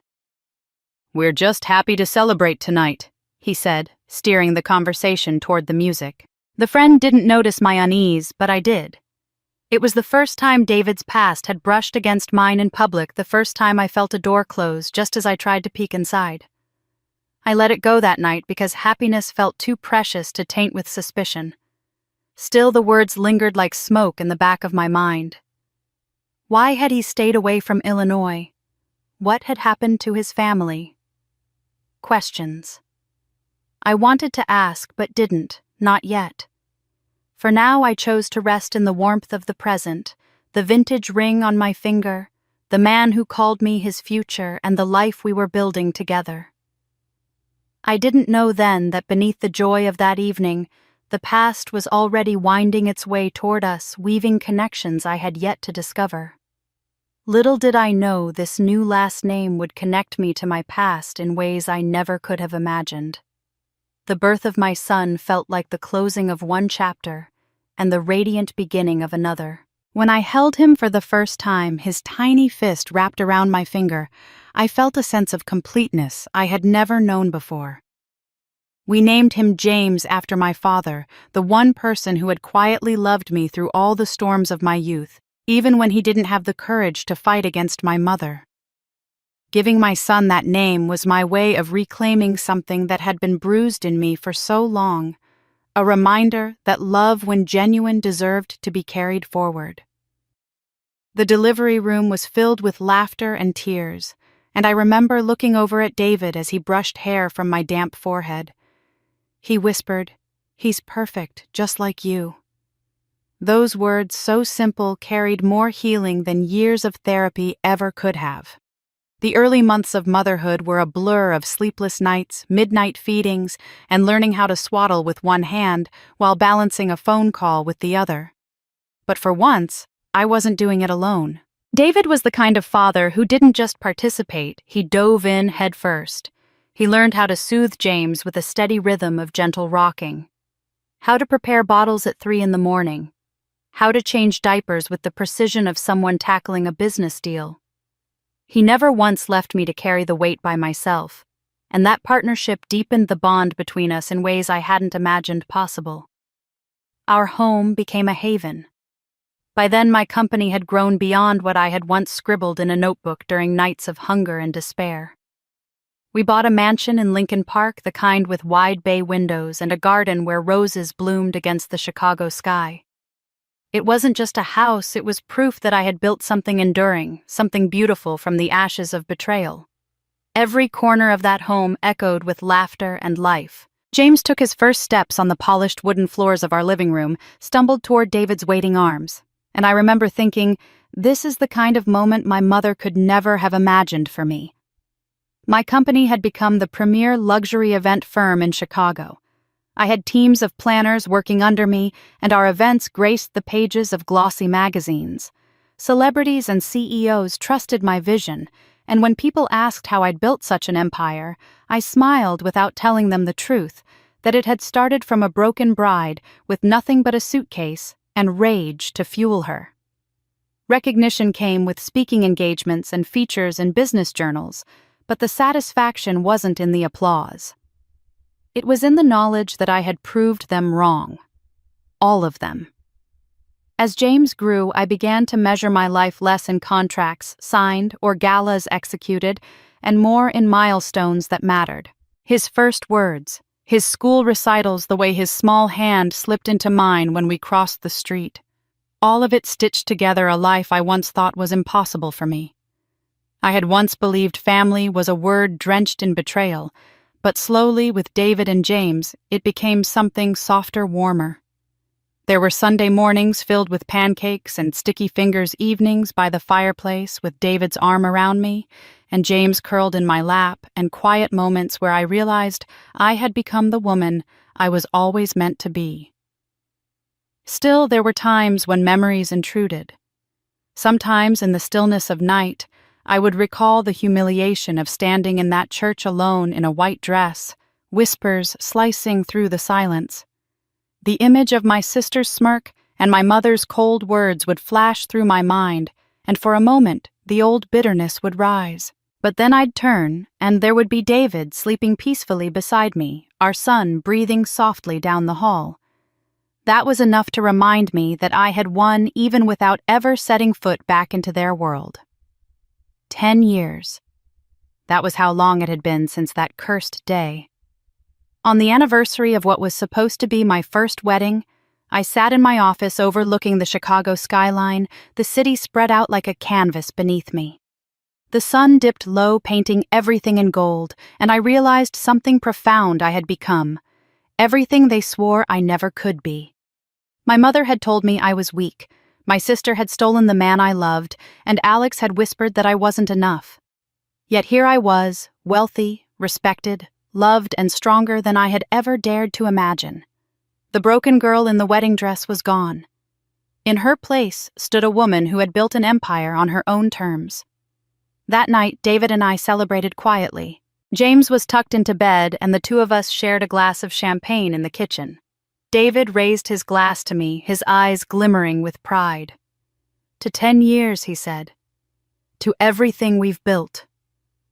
I smiled, touched my glass to his, and thought of how far I had come from the girl who once boarded a bus with nothing but a vow of vengeance in her heart. I allowed myself to believe for the first time that the past was finally behind me, that the ghosts of betrayal had no more power over me. I was wrong. Just a week later, an envelope arrived at my office, elegant, gold-embossed with handwriting I recognized instantly. My hands trembled as I opened it, the words swimming before my eyes. It was an invitation, and with it, the reminder that my past was not finished with me. I thought I had finally escaped my past completely until the invitation arrived that would bring it all full circle. The Chicago skyline glittered beneath the late spring sun as I leaned against the window of my office watching the city I had fought tooth and nail to conquer. 10 years. A full decade since that day I had been humiliated at the altar, stripped of love, family, and dignity. In those 10 years I had clawed my way out of despair and into triumph, brick by brick, dollar by dollar, until my company stood tall as Chicago's premier luxury event firm. Now the Chicago Tribune had splashed my face on its Sunday cover, calling me a self-made success story. I clipped that headline and pinned it to my office wall, not for vanity, but as a reminder of the girl who once fled in a torn wedding dress and swore she'd return stronger. That promise was no longer just a whisper. It was about to take shape before the entire city. The idea for the gala had been brewing for months, but now it was fully formed, a 10-year anniversary celebration for my company, the kind of event that would draw not just the city's elite, but attention far beyond. The guest list was dazzling: mayors, celebrities, CEOs, and media magnates, all eager to toast the empire I had built from ashes. I designed every detail with precision, from the crystal chandeliers to the champagne fountains, ensuring the evening would be remembered for decades. But beneath the silk and gold, I had a sharper purpose. This wasn't just a celebration. It was a stage. David, ever my partner in both life and strategy, watched me pore over the invitations one evening as our son played nearby. "You're planning this like a military operation?" he teased, his hand brushing mine. I smiled but didn't deny it. He didn't know the depth of what I was planning, not yet. For him, this was a victory lap, proof that our hard work had secured a life no one could tear apart. For me, it was a reckoning. I had spent years envisioning what it would look like when they, the ones who had broken me, saw what I had become. My mother, who had sneered that I was too weak. My sister Sarah, who had strutted into that church with the man I loved on her arm. Alex, who had whispered vows to me one week and abandoned me the next. They had taken so much, but they had never expected me to rise. And now I would summon them not in anger's heat, but in triumph's cool glow, to witness the woman they had tried to destroy. "Are you sure you want them there?" David asked when I floated the idea of inviting my family. His brow furrowed, protective as ever. "You don't owe them anything." "No," I answered softly, swirling the stem of my wineglass, "but I owe myself closure. It's time to close that chapter forever." I kissed his cheek, letting him believe it was as simple as finding peace. But deep inside I was already plotting their unraveling. The Tribune article had painted me as resilient, unstoppable, the face of Chicago's new entrepreneurial elite. But I wanted more than headlines. I wanted their humiliation to mirror mine. I wanted the world to see the truth, that they were the weak ones, the selfish ones, the betrayers. And what better way than to bring them into my world of glitter and power, let them bask in it for a moment, and then watch it collapse around them. Late that night, when David had gone to bed and the house was still, I sat at my desk with a pen and 3 ivory envelopes. The guest list for the gala was hundreds long, but these 3 names made my hand shake with both fury and satisfaction as I wrote them out. Mother, Sarah, Alex. Each name etched in elegant calligraphy, each invitation a key to the trap I had been building for 10 years. I sealed them carefully, my breath steady now. This wasn't an impulsive act of revenge. This was strategy, patience, and justice woven together like silk thread on a loom. I could almost see their faces already pale and tight with shock as they stepped into the ballroom I had designed not just for celebration, but for revelation. As dawn crept through the curtains, I held the 3 invitations in my hand and felt the weight of the moment. 10 years of pain, hunger, struggle, rebuilding it all led here. My gala would be my triumph, but for them it would be the beginning of their reckoning. And that's when I decided to send 3 very special invitations, ones that would bring my past crashing into my present. They arrived like a challenge I could no longer ignore, 3 responses back from addresses I had written with a hand steady as a surgeon's. I had taken care with every detail of the invitations, thick ivory stock embossed lettering, a simple line inside, celebrating 10 years of success, hoping to share this milestone with family. To the world it read like a magnanimous gesture. To them it was a summons into the place I had rebuilt from pieces they thought broken. I posted them with the same calm I used to sign closing documents, trusting the calendar to do the rest. Then I waited. Back in their house, the envelopes landed on a kitchen table that had seen easier days. My mother was the first to pick hers up, her fingers trembling not from age but from curiosity. She held the card as though it were an accusation folded into paper. 10 years, she said aloud, tasting the number like it was unfamiliar.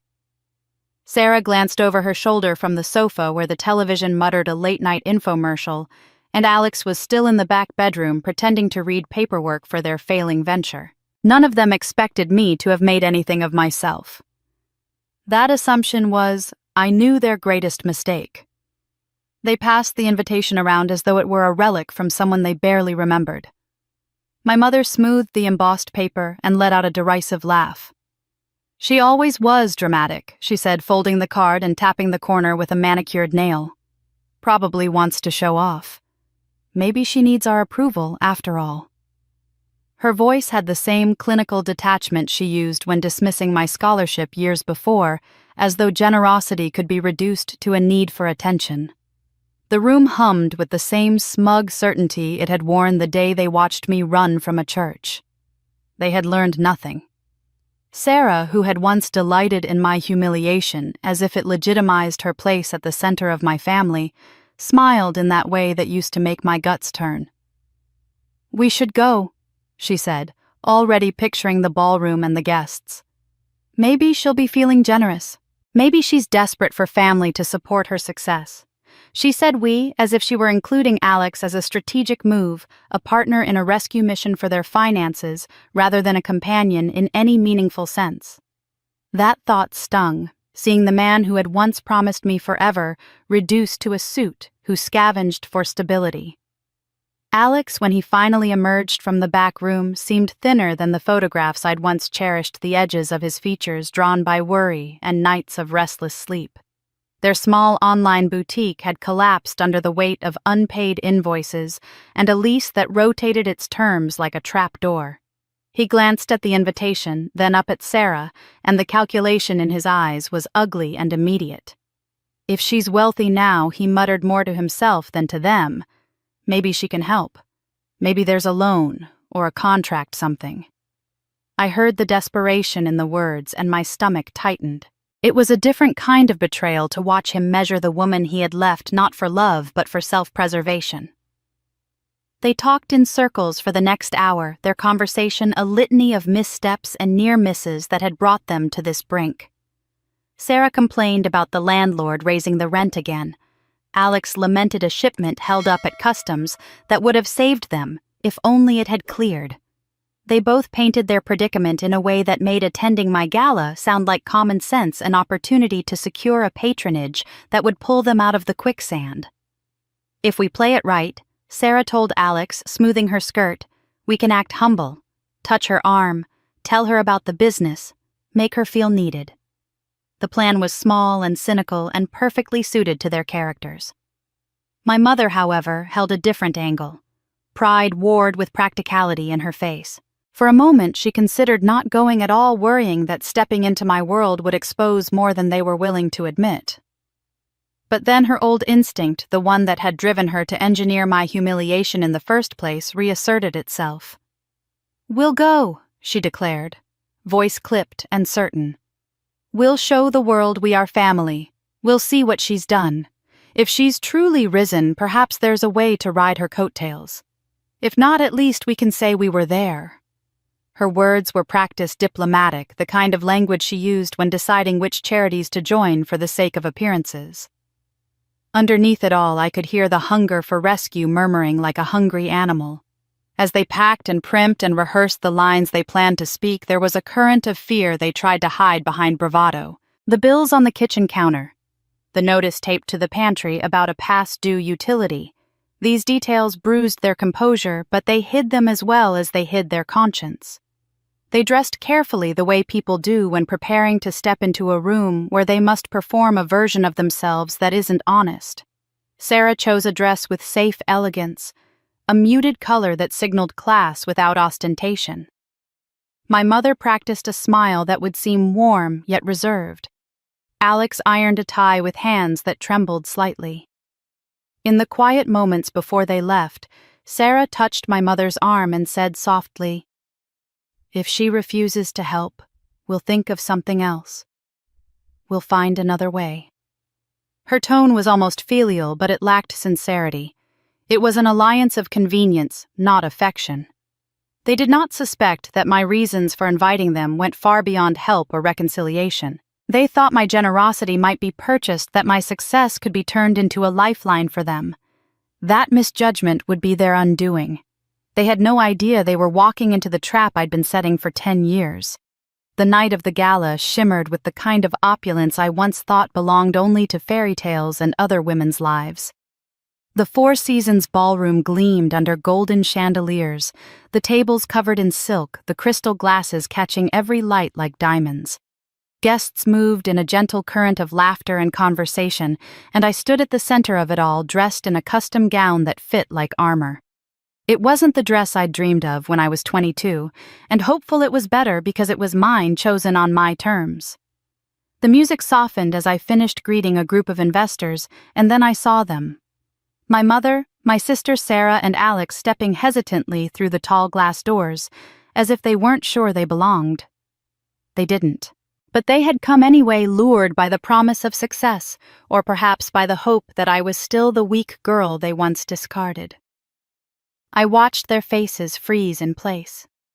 My mother's lips parted slightly, her eyes scanning the ballroom as though she'd stepped into a dream she couldn't quite believe. Sarah clutched Alex's arm, her knuckles white, her posture stiff with discomfort. Alex, older now heavier, looked around as though searching for an escape. But there was none. They had come into my world, and here I reigned. I let them stand there for a moment, drinking in the shock on their faces, the disbelief that the woman commanding the attention of Chicago's elite was the same girl they had left crying in a church a decade ago. I moved toward them slowly, the crowd parting from me with an ease that told everyone here who truly belonged. My heels clicked against the polished marble floor, and each step made Sarah's eyes flicker, made Alex shift uneasily, made my mother tighten her jaw. When I reached them, I smiled warmly enough to fool the unknowing, but my eyes stayed sharp, cold, deliberate. "How wonderful you could make it after all these years," I said, my voice smooth as glass, carrying just enough sweetness to make the venom underneath unmistakable. Sarah's lips trembled into something like a smile, though it faltered as quickly as it appeared. Alex looked at the ground, unable to meet my gaze. My mother, ever the actress, lifted her chin. "You've done well for yourself," she said. It was meant to sound gracious, but her voice carried a tremor. I tilted my head slightly, feigning gratitude. "Yes," I replied. "Life has been generous." I let the pause linger until she squirmed under the weight of it. Then I gestured toward the crowd that had been watching this reunion with open curiosity. "Come, let me introduce you to my friends." They followed me reluctantly, my mother's eyes darting around the room, Sarah pressing her lips together tightly as if afraid of what might be said next. I led them straight into the center of the gathering, where some of Chicago's most influential names were mingling: mayors, CEOs, philanthropists, people whose approval my mother had always craved. I raised my glass lightly, catching the attention of those nearby. "Everyone," I said, my voice ringing with confidence, "I'd like you to meet my family. They're the ones who taught me everything I know about strength." There was a murmur of polite greetings, but I could feel the ripple of curiosity, the subtle tilt of heads, as people recalled old rumors, stories buried but never forgotten. My mother stiffened, realizing the weight behind my words. Sarah attempted a small laugh, nervous and brittle, while Alex simply stood awkward and silent, his tie slightly askew, as though even he knew he was out of place here. I introduced them one by one, each name landing like a stone in the quiet pool of conversation. With every handshake, with every polite smile, I could feel the questions forming on the lips of the crowd. What had they done? Why did I speak of strength in such a deliberate tone? As the introductions faded, I lingered on my mother just a little too long, watching her cheeks flush under the scrutiny. "My mother," I said softly, almost lovingly, though my eyes locked hers with the sharpness of a blade. She always believed in making the strongest choices for the family. The words hung heavy, and for a brief moment I saw fear flicker behind her practiced smile. I carried on smoothly, turning back to the crowd as if the moment had passed, but the tension remained thick and suffocating. My family shifted uncomfortably at my side, aware now that they weren't just guests. They were pieces on a chessboard I had arranged under the eyes of hundreds who admired me, and would soon see the truth I intended to unveil. And yet, as much as their discomfort thrilled me, this was only the beginning. Their punishment wasn't complete, not yet. I had promised myself that when the moment came, they would feel not just embarrassment, but devastation. And that moment was fast approaching. I let the silence stretch, then smiled brightly at the crowd, once more raising my glass high. "Thank you for welcoming my family," I said. "It means so much to have them here sharing this celebration." My voice was smooth, but inside my chest my heart beat with the thrum of anticipation. I wasn't finished, because the night's true revelation hadn't even begun. But they hadn't seen anything yet, because my husband was about to make his entrance. The music from the string quartet floated like silk across the ballroom, mingling with the soft hum of conversation and the clink of champagne flutes. My family stood near the entrance, stiff and uncertain, while I kept a watchful eye on them from across the room. I could practically feel the weight of 300 pairs of eyes darting between me and them, like whispers waiting to be born. For a moment, I simply let the spectacle breathe. Their discomfort was part of the performance. It didn't take long. A group of older businessmen and their wives sitting near the front began murmuring to each other while glancing toward Sarah and Alex. One of them, a man with silver hair and sharp eyes, leaned forward, and I could hear him whisper just loud enough for others nearby to catch. "Isn't that the couple from that scandal years ago, the one where the bride got abandoned at the altar?" His wife gasped softly, covering her mouth with a gloved hand, and tilted her head toward me. "And that must have been her, the one left behind. Look at her now." The whispers spread like wildfire across the tables. I watched as heads turned one after another, eyes lingering on Sarah and Alex, before sliding back to me in awe. They had come thinking they would be able to blend into the glittering crowd, but their history was written across every guest's face, revived with every murmured recollection. Sarah's cheeks flushed deep red, and Alex shifted uncomfortably, loosening his tie as though it were strangling him. My mother, however, straightened her back and lifted her chin high, her lips pulling into that familiar smug line she wore whenever she wanted to pretend she was in control. I knew her too well. That mask of pride was nothing but fear stretched tight across her features. She stood close to Sarah, her hand resting on her daughter's arm, as though the touch could shield her from the scrutiny. But even she couldn't hide the faint tremor in her fingers. I moved deliberately across the ballroom, pausing every so often to greet a senator, a philanthropist, or a business tycoon, ensuring that my family remained perfectly visible in the background. I had placed them near the main stage intentionally, where no one could miss them. They were a living exhibit in my gallery of triumph. Every time I leaned in to shake a hand or share a gracious smile, I caught sight of another guest craning their neck, whispering, pointing discreetly in their direction. The tension grew thicker with each passing moment. Sarah tried to smile at a passing guest, but her lips quivered and her eyes darted nervously around the room. Alex kept his head down, sipping champagne far too quickly, his face pale under the ballroom's golden lights. My mother, sensing the shift in the crowd, attempted a bold move. She turned to a nearby couple, introducing herself with exaggerated warmth. "I'm her mother," she declared, gesturing toward me. "Isn't she marvelous?" The couple offered polite smiles, but their eyes betrayed a different thought. How could a mother like you have let such betrayal happen? I lingered by the stage, giving a short speech to a small cluster of guests about the journey of my company, my voice carrying across the hall. Strength. I said, letting my gaze fall squarely on Sarah and Alex, is often born from betrayal. From the darkest moments we rise. A ripple passed through the room. I didn't need to name names. The whispers returned louder now, feeding on the tension like flames on dry wood. I could feel my family shrinking under the weight of it, their shoulders curling inward, their eyes darting everywhere except toward me. I wanted them to feel the way I had once felt, naked, exposed, judged by everyone in the room. But this time, the humiliation was theirs, not mine. I stepped down from the stage, weaving through the crowd with practiced grace. Guests parted for me, their admiration like a tide lifting me higher, while behind me the murmurs pressed harder against Sarah and Alex.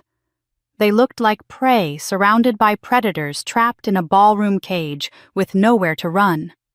And just when the tension had stretched to its breaking point, when every head was already turned toward them and every whisper sharpened like a blade, I glanced toward the grand entrance of the ballroom. The doors opened, and the room seemed to pause. And then my husband walked in, and their faces went white as ghosts.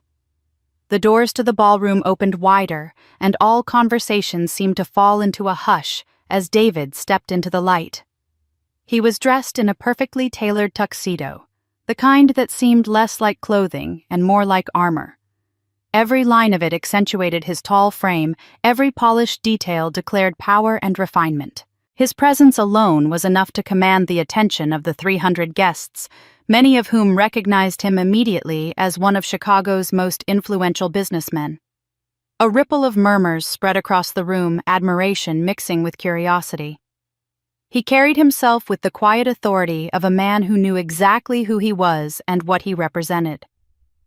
I let myself drink in the moment, watching my family out of the corner of my eye.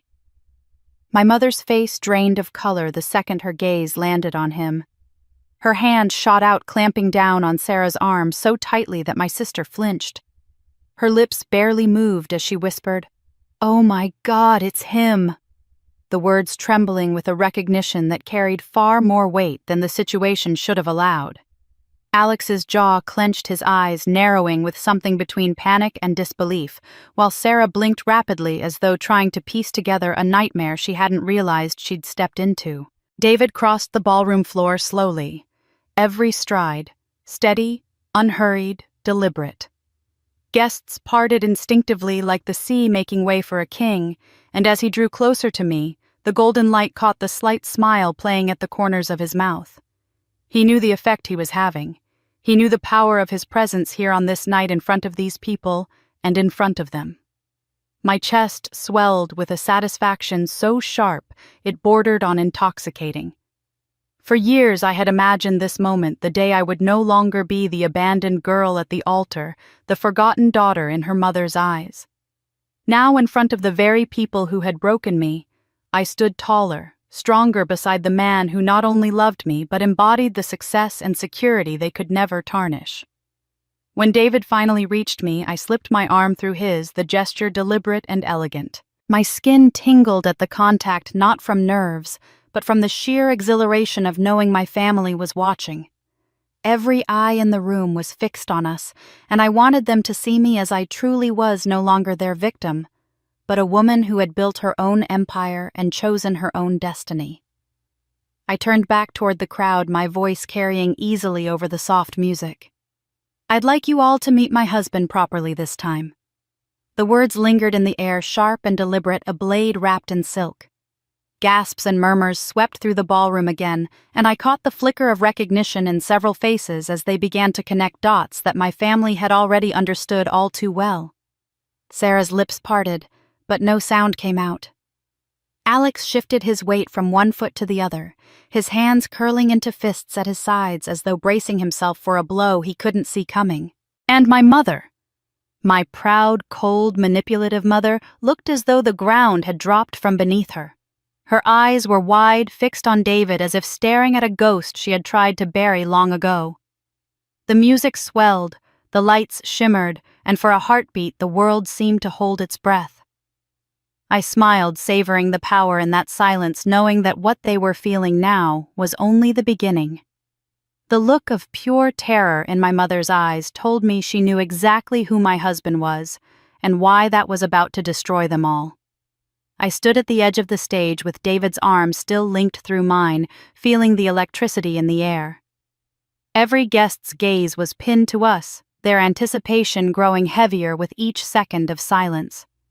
I let the moment stretch just long enough for my family to squirm under the weight of it. Then, with deliberate calm, I released David's arm and stepped onto the stage, the spotlight finding me as though it had been waiting. My heels clicked softly against the polished floor, each step echoing like a drumbeat of fate.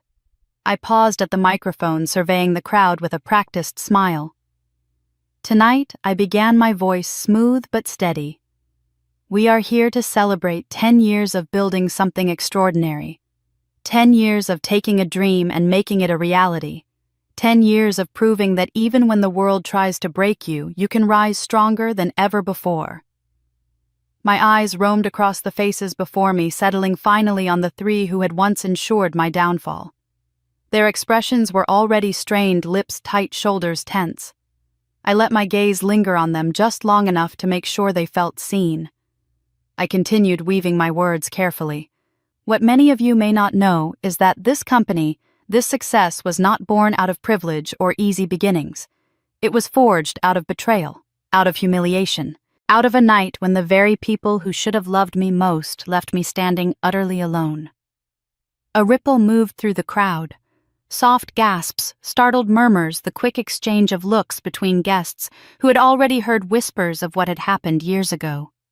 I could see the recognition spreading like a flame, passing from one guest to another, until the entire ballroom was buzzing under the surface of my words. Out of the corner of my eye, I caught Sarah's lips parting in a silent protest, Alex tugging at his collar as though he couldn't breathe. My mother's hand gripped Sarah's arm again, her knuckles white, and I thought I heard her hiss something under her breath. The exact words didn't matter. I knew the sound of panic when I heard it. I was abandoned at the altar. I said clearly, the words slicing through the music and the murmurs like a blade. Left in front of 100 guests, humiliated, discarded as though I were nothing. Not by strangers, not by enemies, but by family. I didn't point. I didn't name names. I didn't need to. The weight of the truth hung in the air, undeniable, as eyes turned toward my mother, my sister, and Alex. They froze under the scrutiny, and for once the powerful, arrogant mask my mother had always worn seemed to crack. She tried to straighten her shoulders, tried to look proud, but her lips trembled as whispers grew louder around her. "It's them," someone said too loudly near the back. "That's the mother and the sister." Another voice chimed in, horrified. "And the groom." My God. My mother made a sudden move, tugging at Sarah's arm as if to pull her toward the exit. Her face was stiff, her eyes darting wildly toward the doors, her instincts telling her to flee before the truth came fully crashing down. But she hadn't anticipated what I had planned. Two of my event staff, dressed in sleek black uniforms that blended with the gala decor, stepped subtly into their path. They didn't touch her. They didn't need to. Their presence alone was enough to halt her escape. She knew in that instant she was trapped. I leaned forward into the microphone, lowering my voice, just enough that the guests leaned in closer to catch every word. I built this empire not to erase that night, but to honor it. because betrayal taught me something my family never could: how to rise, how to turn ashes into gold, how to build a life so radiant it blinds the very people who tried to snuff out my light. Gasps and murmurs echoed louder now, the ballroom trembling with the tension of revelation. My family looked cornered, their eyes wide and glassy, their carefully constructed facades crumbling with every second. And then, as the silence stretched and the pressure mounted, I let the next words fall like a hammer. And then I said the words that would change their lives forever. But tonight, I want to share the full story with evidence. The air in the ballroom had already turned heavy after my speech, but when the screen behind me flickered to life, the silence deepened into something almost suffocating. I could feel hundreds of eyes trained on me, on the stage, on the story I was about to tell, without uttering a single word. My hands didn't shake as I pressed the remote. I had waited too long for this moment. The footage began grainy, almost ordinary, a camera fixed at the back of the church on what was supposed to be the happiest day of my life. The date in the corner read clear as day, the morning of my wedding. I heard the audible intake of breath from several guests as the first image filled the screen, me in a white dress waiting in the wings. Then the frame shifted. Someone had captured the hallway just outside the sanctuary. My mother's voice rang out first, crisp and cutting. "Alex, listen to me," she said, her tone the same mix of sweet and stern I had grown up dreading. "She is too weak for you. She doesn't have what it takes to be your wife. Sarah is stronger. Sarah will give you the success you deserve." The camera caught Alex's conflicted expression, caught the way he rubbed his face like a man already cornered. Then my mother leaned closer, whispering words that felt like a knife reopening wounds I thought had scarred over long ago. "I will make it worth your while. Choose Sarah at the altar, and I'll see to it that your future is secure. Don't throw your life away on the wrong daughter." Gasps rippled through the crowd, sharp intakes of breath like a wave. Someone in the audience muttered, "My God," loud enough that others turned toward them before their eyes darted back to the screen. I heard muffled whispers building around the room, recognition dawning on people who had only heard vague rumors of what had happened that day. Now they were watching it unfold with their own eyes. The footage shifted again. This time it was the altar itself. My back was turned, standing tall in my gown, blissfully unaware. Alex's seat was empty. The camera zoomed just enough to catch my mother in the front pew, her lips curving into the faintest of smirks. The betrayal played out in stark, undeniable truth. Before the murmurs could die down, another file queued up a set of audio recordings. My voiceover explained, calm and steady. These were taken the week before the wedding, captured during phone calls. I didn't know existed until years later. My mother's voice filled the speakers again, unmistakable, vicious under its veneer of gentleness. "She's dead weight, Alex. She'll hold you back. Sarah is better. Sarah is stronger. Think carefully about your future. Do you want to succeed, or do you want to drown with her?" Every cruel word echoed in the hall, amplified not just by the speakers, but by the weight of public judgment. Phones lit up across the room. Guests were recording, posting, sharing. I caught glimpses of screens displaying captions like "family betrayal caught on tape" and hashtags already beginning to trend. My mother's face, seated at her table near the stage, went ashen. She shook her head violently, mouthing, "No, no, no," as though denial could erase the evidence now glowing larger than life above her. Sarah's hand flew to her mouth, her eyes wide in panic, while Alex stared down at the table as if the floor might swallow him whole. The crowd wasn't silent anymore. Outrage sparked in murmurs, growing louder as the reality sank in. A woman near the front row turned to her companion and hissed, "She bribed him. Her own daughter's wedding. Unbelievable." Another voice added, "What kind of mother does that?" Their disgust spread, feeding on itself, until the once celebratory atmosphere had transformed into a trial with my family in the defendant's seat and no hope of acquittal. I let the weight of the evidence hang there, let the whispers and the gasps build into the thunder of social condemnation. My eyes found my mother's across the room. She tried to hold my gaze, but for the first time in my life she faltered. Her chin dipped. Her shoulders collapsed inward. The mask she had worn for decades cracked before everyone's eyes. I drew a steadying breath, my voice cutting cleanly through the noise as I stepped forward again. You've now seen the truth that was hidden from me for so many years. You've seen how the people who should have loved me most orchestrated my humiliation for their own gain, but that I paused watching their terrified faces, savoring the moment. That was just the beginning, because the biggest secret was about to be revealed. I let the silence linger just long enough for the weight of the video to settle in the ballroom. People shifted in their seats, some whispering to their neighbors, others staring openly at my mother and Sarah, whose faces were pale under the glaring lights. My pulse hammered in my chest, but I kept my voice steady, my smile controlled. But betrayal, I said slowly, is never the work of just one hand. Some lies are woven carefully strand by strand until they form a web so tangled the guilty believe they can never be caught. The screen flickered to life again. This time it wasn't grainy wedding footage. It was a slideshow of messages, each one blown up so the entire room could read the words clearly. Sarah's words, not mine. Can you believe she still thinks this wedding is happening? One message read, "She looks pathetic trying on those cheap dresses. Don't worry, soon she'll be out of the picture, and we'll be the ones people admire." Laughter filled the background of an audio clip that followed Sarah's laughter. She was mocking me, my plans, my dreams, all while slipping into my fiancé's arms. The crowd gasped as another message appeared. "We can do better together, Alex. She's weak. With me, you'll rise. With her, you'll sink." I watched as Sarah shrank in her seat, her hands clutching the edge of the table so tightly her knuckles turned white. My mother hissed something in her ear, but Sarah shook her head, tears streaking down her face. The humiliation was only beginning. I shifted gears.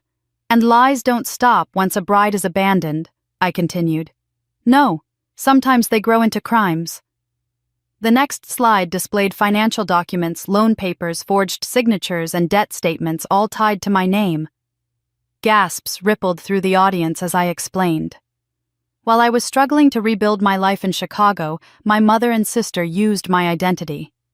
They took out loans in my name, destroyed my credit, and ensured that if I ever tried to come back, I'd have nothing waiting for me but ruin. A man in the audience muttered, "That's fraud." Another whispered, "How could a mother do that?" I let the murmurs rise before adding, "They wanted to make sure I stayed buried, but they underestimated me." The documents on the screen shifted to recent emails, ones intercepted with the help of my legal team. "And if you thought they came here tonight out of remorse or pride in my accomplishments," I said, locking eyes with Sarah, "you'd be wrong. They came here because they are desperate. Their business is bankrupt, their marriage is crumbling, and they thought they could use me one more time, trick me into rescuing them. Isn't that right, Sarah?" My sister tried to speak, but her voice cracked and nothing came out. The audience was no longer whispering. They were openly condemning her, shaking their heads in disbelief, some even recording the scene on their phones. My mother's lips moved quickly, forming silent prayers or curses, I couldn't tell which. For a moment, I allowed myself to savor it. 10 years of humiliation, pain, and struggle had led me here, to this room, to this stage, to this truth finally laid bare. And yet I knew this was still not the end. This was only the unraveling of their lies. The real strike, the blow they would never recover from, was still to come. I let the silence stretch until it was unbearable. Then I turned slightly and gestured to the man waiting patiently just behind me. My voice was calm, deliberate, almost gentle. And then I said, my husband stepped forward and finally told them exactly who he was. David stepped forward, the weight of the moment hanging heavy in the air. His presence commanded silence, though the crowd was already hushed from the evidence I had revealed. He took the microphone with calm, measured hands, but I saw the storm behind his eyes. My mother's face had drained of all color, and Sarah's nails dug into the tablecloth as though she could anchor herself against what she already sensed was coming. David's voice, when it filled the ballroom, was steady and clear, each word chosen with surgical precision. "My name is David Richardson," he began. There was a ripple through the crowd as recognition sparked among a few of the older business people in the room. Some of you may remember my family. We once owned Richardson Manufacturing, a company my father built from the ground up. It was more than just a business, it was his life's work, his pride, and his legacy. His pause stretched long enough for the name to settle, and then his eyes cut directly toward my mother. 15 years ago, that company collapsed, and it wasn't by accident. It was because of embezzlement orchestrated by the woman sitting right there. The collective gasp from the guests was sharp like glass shattering. My mother tried to shake her head, tried to form the words of denial, but David pressed on his voice, gaining strength. She and her husband siphoned funds, manipulated accounts, and drained resources until the company my father had built couldn't stand anymore. Within months, everything was gone. Hundreds of employees lost their jobs. My family lost our livelihood. And my father. His voice faltered for just a second, and I saw his hand tighten around the microphone. My father had a heart attack the day we lost it all. He never recovered. I buried him with nothing but the ruins of what they had destroyed. The silence that followed was suffocating. Guests stared openly at my mother, whose lips trembled, but whose eyes remained defiant, as if denial alone could erase the truth now laid bare. Sarah's face twisted in shock. She hadn't known the full scope of what her mother had done. Alex sat frozen, as if realizing for the first time that he had tethered himself to a family built on rot. David exhaled slowly, then turned his gaze toward me. His voice softened but carried even greater weight. "When I met her," he said, nodding in my direction, "I didn't know who she was. I didn't know her family name, her history, her connection to the people who had destroyed mine. I only knew her fire, her determination, her brilliance. I saw someone who had turned her pain into strength, who was building something remarkable out of ashes." He shifted his eyes back to my mother, his jaw tight. "But when I learned the truth, when I realized that fate had brought me into the life of the daughter of the very woman who stole everything from my family, I understood something deeper. This was justice. Not by courts or by chance, but by destiny." The crowd erupted with murmurs, the story spreading through them like wildfire. Phones were already raised, recording every second of the revelation. My mother's mask of defiance cracked, her mouth opening and closing without sound, as if words had abandoned her. Sarah's tears spilled freely now, not for me, not for remorse, but for fear of what this meant for her own future. I stood beside David, my hand brushing his as I steadied myself against the tidal wave of emotions surging through me. Betrayal, vindication, grief, and pride swirled together in a storm I could barely contain. 10 years ago, I had stood abandoned at an altar broken by the very people who should have loved me most. And now, standing in this glittering ballroom, they faced the man whose family they had destroyed, a man who had chosen to stand at my side. The symmetry was undeniable, the justice poetic. I looked at my mother and sister, their faces ashen and hollow, and I realized they finally understood they hadn't just betrayed me. They had walked straight into a trap designed not only by their victim's daughter, but by the victim himself. And this was only the beginning. Their faces went ashen as they realized they'd walked into a trap orchestrated by their own victim and his daughter. The ballroom was so quiet after David's revelation that I could hear the faint hum of the chandeliers above. My mother's face was frozen in disbelief.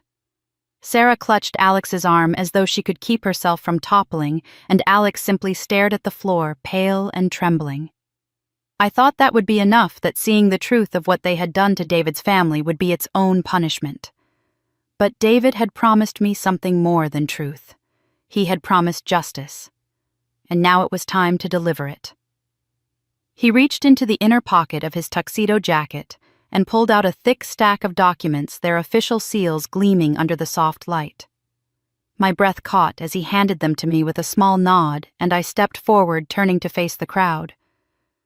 "Some betrayals are emotional," I began, my voice steady though my heart thundered. "Some cut us deeply and leave scars that never fade. but others are written in ink on contracts and bank statements. Tonight, we aren't speaking only of broken promises, we're speaking of stolen futures. The screens flanking the ballroom lit up once more, this time with scanned documents, forged signatures, falsified ledgers, checks deposited into accounts that weren't theirs. I heard the sharp intake of gasps ripple through the room as the names of my mother and Alex appeared in black and white. These, I said, holding up a page so the audience could see the highlighted line, are records of embezzlement. My family thought time would bury their crimes, that the statute of limitations would shield them. But civil law doesn't forget so easily. The crowd began murmuring, reporters already pulling out their phones, the air crackling with anticipation. My mother finally found her voice shrill and shaking. "This is a setup, Lies." But her protests only grew weaker as David raised his voice over hers, announcing that liens had already been filed. The words dropped like stones into the silence. Their failing business, Sarah and Alex's last desperate venture, was already seized. Their home, the one my mother had boasted about to every neighbor, was no longer theirs. Every asset they had gained through manipulation and theft now belonged to the courts and soon to restitution. I turned back to them, watching as Sarah's face crumpled as Alex pressed both hands over his eyes, as my mother swayed and had to grip the table for balance. They had stolen my dignity once, left me standing alone in a church in a dress meant for joy, but soaked in humiliation.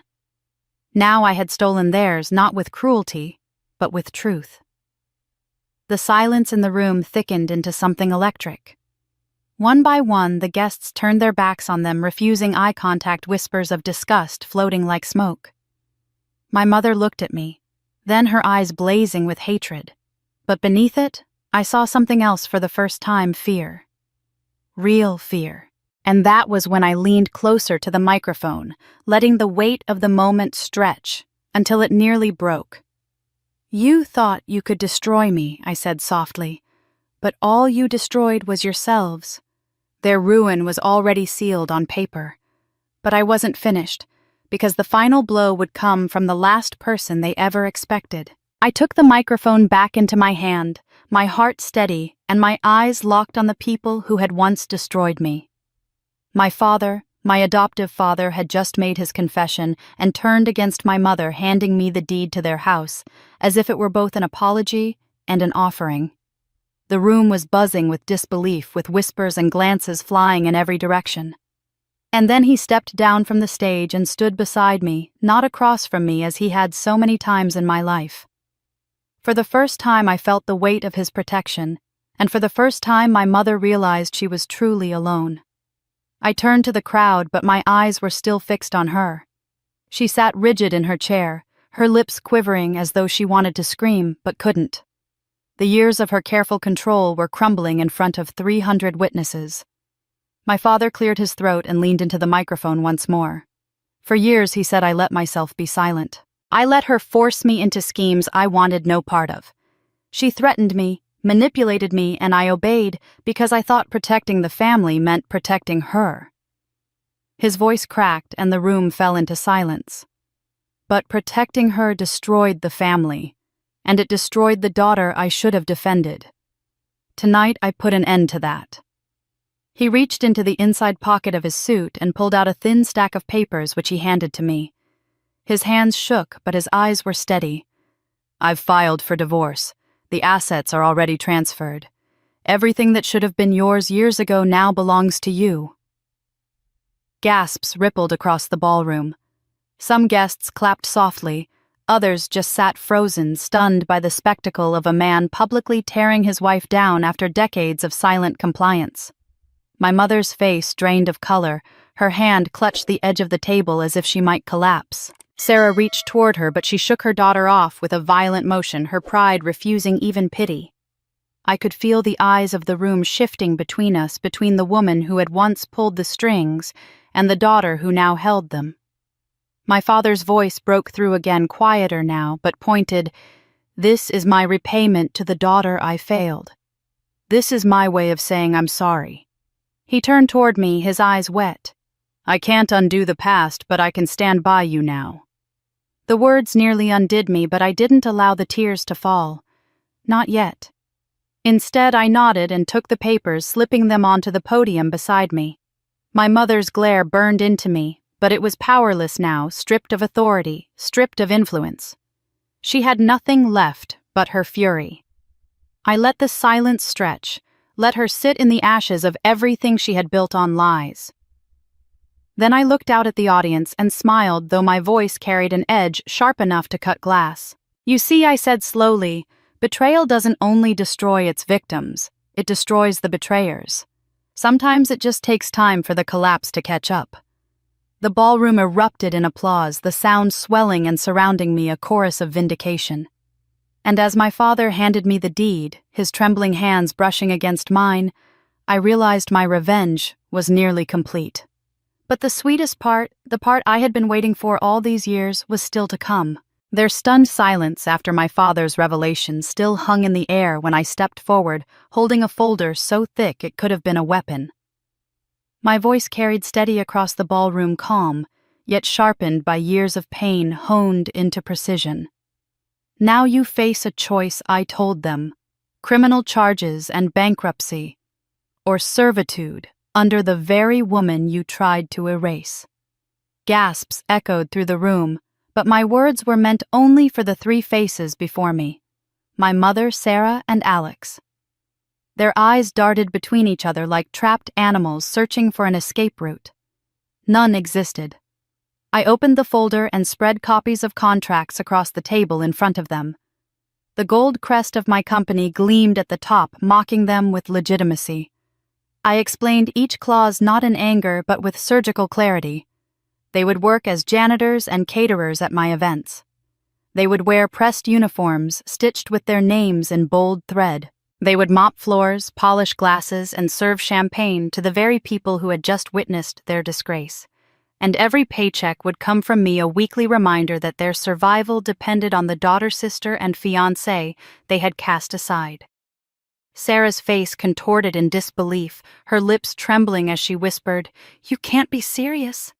My mother's hand gripped the edge of the table so tightly her knuckles whitened. Alex avoided my eyes entirely, sweat sliding down his temple as if he were already laboring under the weight of a mop. "Serious." I leaned closer, locking eyes with my mother. "I've never been more serious in my life." I gave them their final push. "Refuse, and the lawsuits will bury you. Sign, and you get to keep a roof over your heads, even if it's under my terms." The room was so silent I could hear the tick of the grand ballroom clock. My mother's mask cracked first. Her shoulders slumped, her eyes dulled. For the first time in my life, she looked smaller than me. She picked up the pen, her hand shaking, and scratched her name across the page. Sarah followed, tears streaming silently down her cheeks as she scrawled her signature in shaky strokes.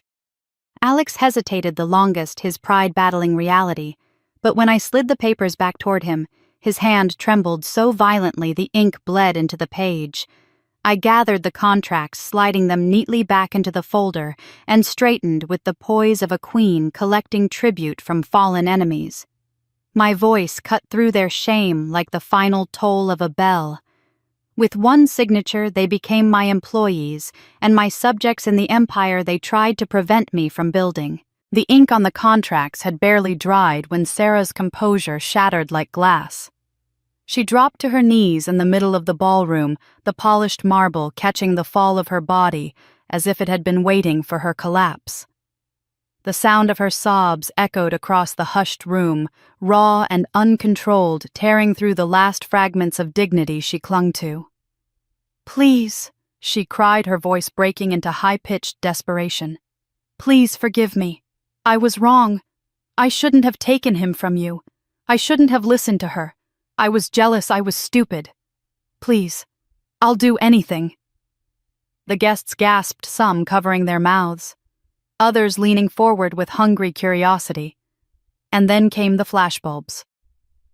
Photographers, sensing blood in the water, raised their cameras and fired relentlessly, each click immortalizing Sarah's disgrace from every angle. I stood tall, the hem of my gown brushing the floor just inches from her trembling hands. For once, the entire room saw her as I had always seen her, not the golden child, not the favored daughter, but a desperate, broken woman scrambling for mercy. As Sarah clutched at the air around my ankles, Alex finally spoke. His voice rang sharp, cutting her pleas in half. "Enough," he said. He stepped forward, tugging at his left hand, and with a decisive twist, slipped off his wedding ring. The crowd gasped again as he held the band up like evidence, before letting it fall onto the ballroom floor with a metallic clink that seemed louder than thunder. "I can't be associated with this anymore," he said, his tone cold final.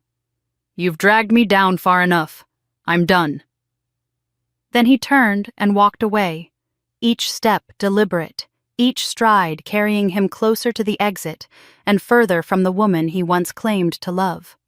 Sarah's cries rose higher, sharper as her hands scraped at the marble floor, reaching toward him. "Alex, please don't leave me. Don't you dare leave me." But he never looked back. The cameras caught it all, her crumpled body, the ring glinting on the ground, the emptiness in her eyes as the truth dawned on her. She was alone. Completely, utterly alone. Her husband had abandoned her just as she once abandoned me. Her reputation was gone shredded under the gaze of 300 witnesses. Her security had dissolved with a single contract and a single discarded ring. And now she was left with nothing. No wealth, no power, no love. Nothing but me, the sister she had betrayed, the one who now owned her future. Sarah's sobs shook her shoulders as she clung to the fabric of my gown, but I felt no warmth, no compassion. Her tears didn't move me. They reminded me of my own tears that she and Mother ignored 10 years ago. Sarah's sobs still echoed across the ballroom floor when my mother rose to her feet. Her spine was rigid, her chin high, her eyes blazing with the same fire she had wielded against me all my life. For a moment the room hushed again, waiting to see if she would crumble like Sarah, or claw her way back to the dignity she thought she possessed. She chose defiance. Her voice rang out sharp and cutting, slicing through the silence. "Look at you!" She spat her finger aimed at me like a dagger. "You've become everything I said. You'd never be cruel, cold, heartless. You humiliate your own blood in front of strangers. You drag us through the mud just to feed your pride. And you dare call this justice." Her words bounced off the marble walls, but they didn't hit me the way she wanted them to. I had heard her accusations my whole life. Weak, useless, not enough. This was nothing new, only louder, but the crowd's reaction was new. A wave of boos rolled through the ballroom, rising higher with each second. Guests shook their heads, some even shouting back at her. "You're the cruel one," a man near the stage called. "We saw the video you manipulated your own daughter." A woman in an evening gown hissed, "You're evil. How could you do that to your child?" Phones lit up across the room as guests posted clips of her earlier confession, spreading her disgrace across the internet in real time. I caught glimpses of headlines already forming on screens: "Mother exposed as mastermind of wedding betrayal. Family humiliated at Gala of the Year." My mother's face paled at the sight of those glowing rectangles capturing her downfall, but she pressed on her voice, trembling with fury. "They only see what you want them to see. You've twisted everything. I did what I had to do for this family. I made the hard choices because you were too weak to handle them." She tried to summon the old authority she once held over me, the dominance she had wielded with a glance or a sigh. But it wasn't working anymore. Not on me. Not on anyone here. Her words fell flat against the storm of condemnation rising from the crowd. Even those who had once admired her looked at her with disgust, their faces turned away as if the sight of her stained them. My mother's voice faltered, for the first time the power in it leaking out like air from a punctured balloon. She looked around, her gaze flicking from the guests to the cameras, to Sarah crumpled at my feet, and then finally to me. What she saw must have chilled her to the bone. I wasn't the weak girl she'd discarded, the daughter she dismissed as unworthy. I was a woman who had built an empire from her ashes, who now stood taller, stronger, and infinitely more powerful than she had ever been. She had tried to break me, But in doing so, she had forged me into something she could no longer control, something that terrified her. Her hand shook as she pointed at me again, but the conviction was gone. Her voice cracked ragged, betraying the fear beneath her rage. You're the monster now," she whispered, her words splintering under the weight of her realization. And I saw it dawn in her eyes, the bitter truth she could no longer deny. Her voice cracked as she realized she'd created the very monster that destroyed her. The ballroom still hummed with the echoes of my mother's broken voice when the world outside began to take notice. By the time the last guest had left, videos of the night were already climbing the digital ladder of virality.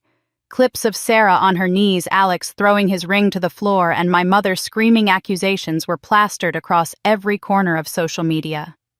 By dawn, the hashtags #WeddingRevenge and #KarmaQueen had spread like wildfire, trending not just in Chicago, but in New York, Los Angeles, and London. Millions of strangers were watching the downfall of the family that once destroyed me, and they were celebrating. The comments were merciless, but for once they weren't aimed at me. People wrote, "This is the justice we live for," and 10 years of patience, and she delivered the perfect revenge. I had become the heroine of a story that once branded me the humiliated bride. My phone buzzed constantly for days afterward. Reporters clamored for interviews, podcasts wanted my voice, and magazines begged for exclusive rights to my story. For years I had been invisible in the shadow of Sarah's Golden Girl glow, but now I was the face of resilience. Sitting in studio chairs under hot lights, I spoke about betrayal, strength, and the power of rebuilding. I kept my words measured, never indulging in gloating, though the satisfaction simmered beneath every syllable. I told them that pain could be fuel, that humiliation could be transformed into empire. Audiences leaned in not just to my story, but to the message behind it. Offers rolled in faster than I could process. A book deal with a major New York publisher landed on my desk, followed by calls from 2 production companies wanting to turn my story into a documentary series. The woman who had once cried alone in a moldy apartment now had Hollywood knocking on her door. Each opportunity widened my reach, pulling more eyes toward the empire I had built, and that empire grew at a pace even I hadn't anticipated. Clients who once hesitated to work with me now rushed to secure my company for their galas, weddings, and fundraisers. Wealthy families and corporate giants wanted to be associated with the woman who had captured the world's imagination. Within a year, my business doubled, then tripled, and I expanded into cities I had once only dreamed of touching. I stood at the helm of one of Chicago's most powerful event management firms, my name synonymous with elegance, strength, and justice. In boardrooms, men twice my age deferred to my judgment. On stages, audiences of thousands rose to their feet to applaud my speeches. The very society that had once pitied me now admired me, even envied me. I had everything I had ever dreamed of: wealth, power, recognition, and the sweet vindication of watching my enemies reduced to footnotes in my story. And yet, even as the world celebrated me, a quiet thought tugged at the back of my mind. Beneath the flashing cameras and glowing praise, there lingered a single unfinished thread, one final weight pressing on my chest. I had everything I'd ever dreamed of, but there was one final conversation I needed to have. The night after the gala, when the noise of the world finally quieted and the house was still, David asked me to sit with him in the library. The firelight threw shadows across his face, softening the lines I knew so well, but also revealing a gravity in his expression I had never seen before. For a moment I thought he was simply exhausted from the chaos of the evening, but then he reached for my hand with a tenderness that told me this wasn't about fatigue. This was about truth. He began slowly, as though each word carried the weight of years. "There's something I need to tell you," he said, his voice low but steady. My heart tightened, but I nodded for him to continue. He told me that long before we met, he had known of my family. He had been tracking their movements following their business dealings, piecing together the wreckage they had left behind. At first, he admitted it was not about me at all. It was about revenge. His father's company had been gutted by embezzlement orchestrated by my mother and the man I once called my stepfather, and that destruction had driven his own father to an early grave. He had lived with that bitterness for years, determined to one day make them pay. Hearing those words, a chill passed through me, but I did not pull my hand away. He was not speaking like a man gloating over a victory. He was speaking like someone confessing a sin.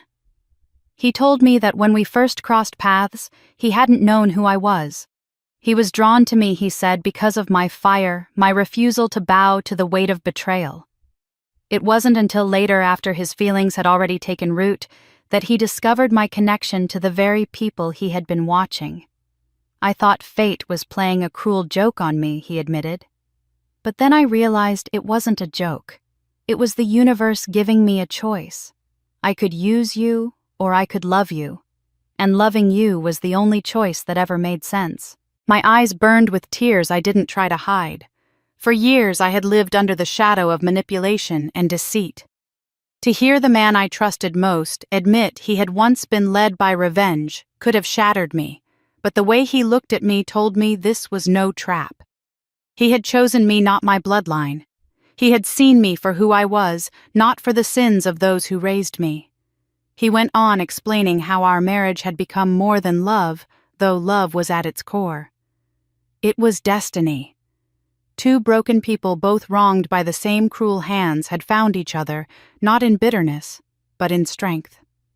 We are proof, he said, squeezing my hand, that pain can be transformed. That justice and love don't have to be enemies. I thought back to every moment of our journey together, from the first gala where he looked at me as though I were the only one in the room, to the nights when we planned our future side by side. It all fell into place. We weren't just building a business or a family. We were building something larger, a legacy of justice born from betrayal. And then he surprised me again.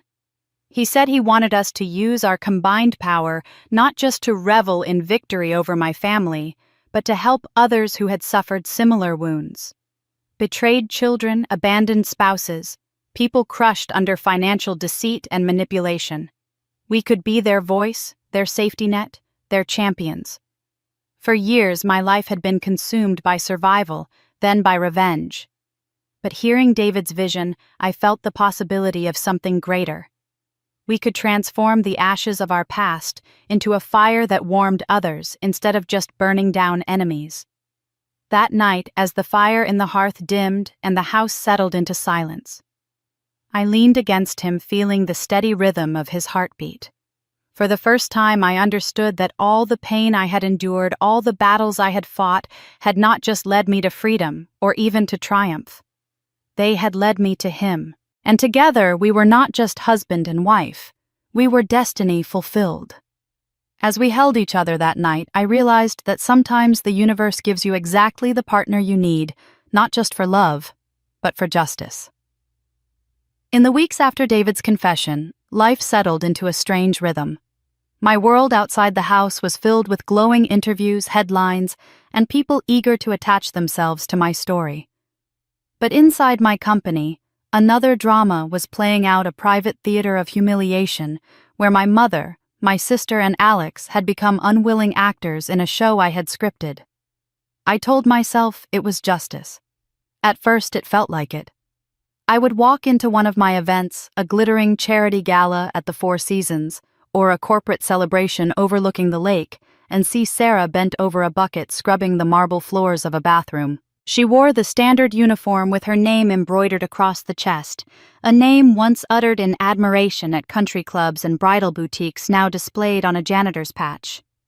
I saw her old acquaintances glide past in gowns and jewels, their polite eyes avoiding her as though she were invisible. Sometimes they whispered and sometimes they didn't bother. Watching her cheeks flush as she bent lower to avoid their gaze filled me with a satisfaction I hadn't known I was capable of. My mother fared no better. Once she had walked through rooms like these with her head held high, collecting admiration as though it were her birthright. Now she carried trays of champagne flutes, her once perfect nails chipped, her hands trembling when guests she had once courted for favors ignored her, or worse, smirked in recognition. I made sure she served people who remembered her sharp tongue, the ones she had looked down on when she thought she was untouchable. The first time I saw her standing at the edge of the ballroom waiting for a signal to pour drinks, I almost laughed. Almost. Alex, though, was different. He wore the same uniform as the others, but instead of slumping under its weight, he seemed determined to use it as penance. He arrived early, stayed late, and carried out every task with an almost military precision. Unlike Sarah, who sulked and dragged her feet, Alex polished silverware until it shone, carried heavy trays without complaint, and even helped younger employees without being asked. At first I thought it was pride. Then the letters began, slipped under my office door or left on my desk after events they were written in his neat, familiar hand. Each one was an apology. He wrote of shame, regret, and the life we might have had if he had been stronger, if he had chosen differently. He promised he had never stopped thinking of me. I read them all and responded to none. It was easier to keep them as proof of his suffering than to destroy them. Some nights I would sit in my office long after everyone else had gone, rereading his words and remembering the man who once held my hand by Lake Michigan and promised we would conquer the world together. That memory still hurt, but it no longer controlled me. I told myself that watching him serve me now was enough. For a time it was. Yet the longer I watched them, the less clean my victory began to feel. There was no question they deserved it, Sarah for her cruelty, my mother for her manipulation, Alex for his weakness. I had promised myself they would regret what they had done, and they did. Every day I could see it etched on their faces, in the slump of Sarah's shoulders, in the tremor of my mother's hands, in the quiet resignation in Alex's letters. But with each passing week, something in me began to shift. I had expected their humiliation to fill the hollow places inside me, to erase the pain of standing alone at that altar. Instead, it was like drinking salt water. The more I consumed, the thirstier I became, and the less satisfied I felt. Standing at the back of a ballroom one evening, I watched Sarah struggle to carry a bucket past a group of women who used to invite her to spa weekends. They laughed openly at her, and though part of me wanted to savor it, another part felt unexpectedly heavy, almost weary. This was what I had worked toward for 10 years. Their downfall, their disgrace, their servitude. I had it all, and yet the sight of them broken no longer felt like triumph. It felt like something else entirely, something I wasn't ready to name. But seeing them broken every day started to feel less satisfying and more empty. James was 5 years old when he asked the question that stopped me cold. I had just come home from overseeing a lavish corporate gala my company had organized at one of the city's grand hotels.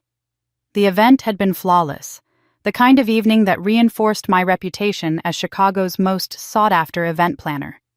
Yet what lingered with me was not the applause of executives or the compliments from socialites, but the sight of Sarah scrubbing wine stains from the carpet, and my mother balancing trays of champagne, her hands trembling under the weight.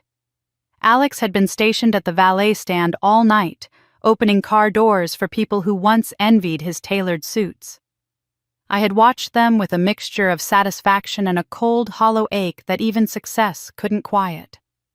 That night I tucked James into bed, the golden glow of his nightlight softening his round face. He curled into me, his little hands clutching my blouse. "Mommy," he whispered, his voice so innocent it made me catch my breath.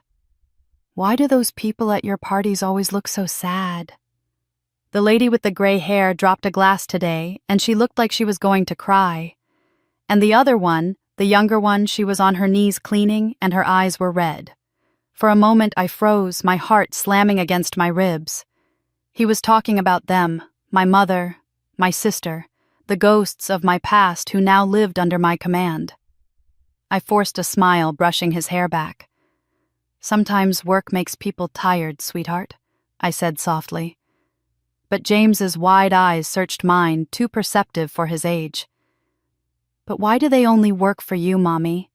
And why do they look sad when you smile?" I felt the air leave my lungs. How could I explain decades of betrayal and revenge to a child who still believed in superheroes and happy endings? How could I tell him that the sad woman balancing drinks was the same mother who had told me I wasn't enough? That the one on her knees had stolen my fiancé and my wedding day? That the man holding car doors had once stood silently while they broke me? James wouldn't understand. He shouldn't understand. I make them work for me because they hurt me a long time ago. I admitted carefully, my voice lower than I intended. And now they have to pay for what they did. He tilted his head, absorbing my words. Like a punishment. Yes, I whispered. Like a punishment. James frowned, his tiny brows knitting together. But if they're always sad, does that mean you're still sad too? The question pierced me in a way no insult from my mother ever had. My victories, the contracts, the magazine covers, the empire suddenly seemed fragile when refracted through the eyes of a child. I had built everything to prove I was stronger, smarter, unstoppable. But to my son, it looked like I had built a kingdom on top of someone else's misery. I kissed his forehead, telling him it was time to sleep. But long after he closed his eyes, I sat beside him staring at the wall. His words echoed sharp and insistent. Was I still sad? The truth was complicated. Part of me felt triumphant every time I saw my mother bow her head or Sarah scrub a floor. But another part, one I rarely acknowledged, felt empty. Because each day they served me, they reminded me of the very wound I thought I had healed. My son had seen it clearly, their sadness tethered me to my own. The next morning, I walked through the ballroom during cleanup, watching Sarah mop in silence. She glanced up, our eyes locking for a fraction of a second. I expected to feel that old surge of vindication. Instead, I felt James's voice inside me asking why she looked so sad. My mother brushed past me, carrying linens, her once regal posture bent under the weight of servitude. I remembered her laughter on the day she announced to the wedding guests that Alex had chosen Sarah, her cruel smile carved into my memory. Seeing her diminished should have been sweet. Instead, it was bitter.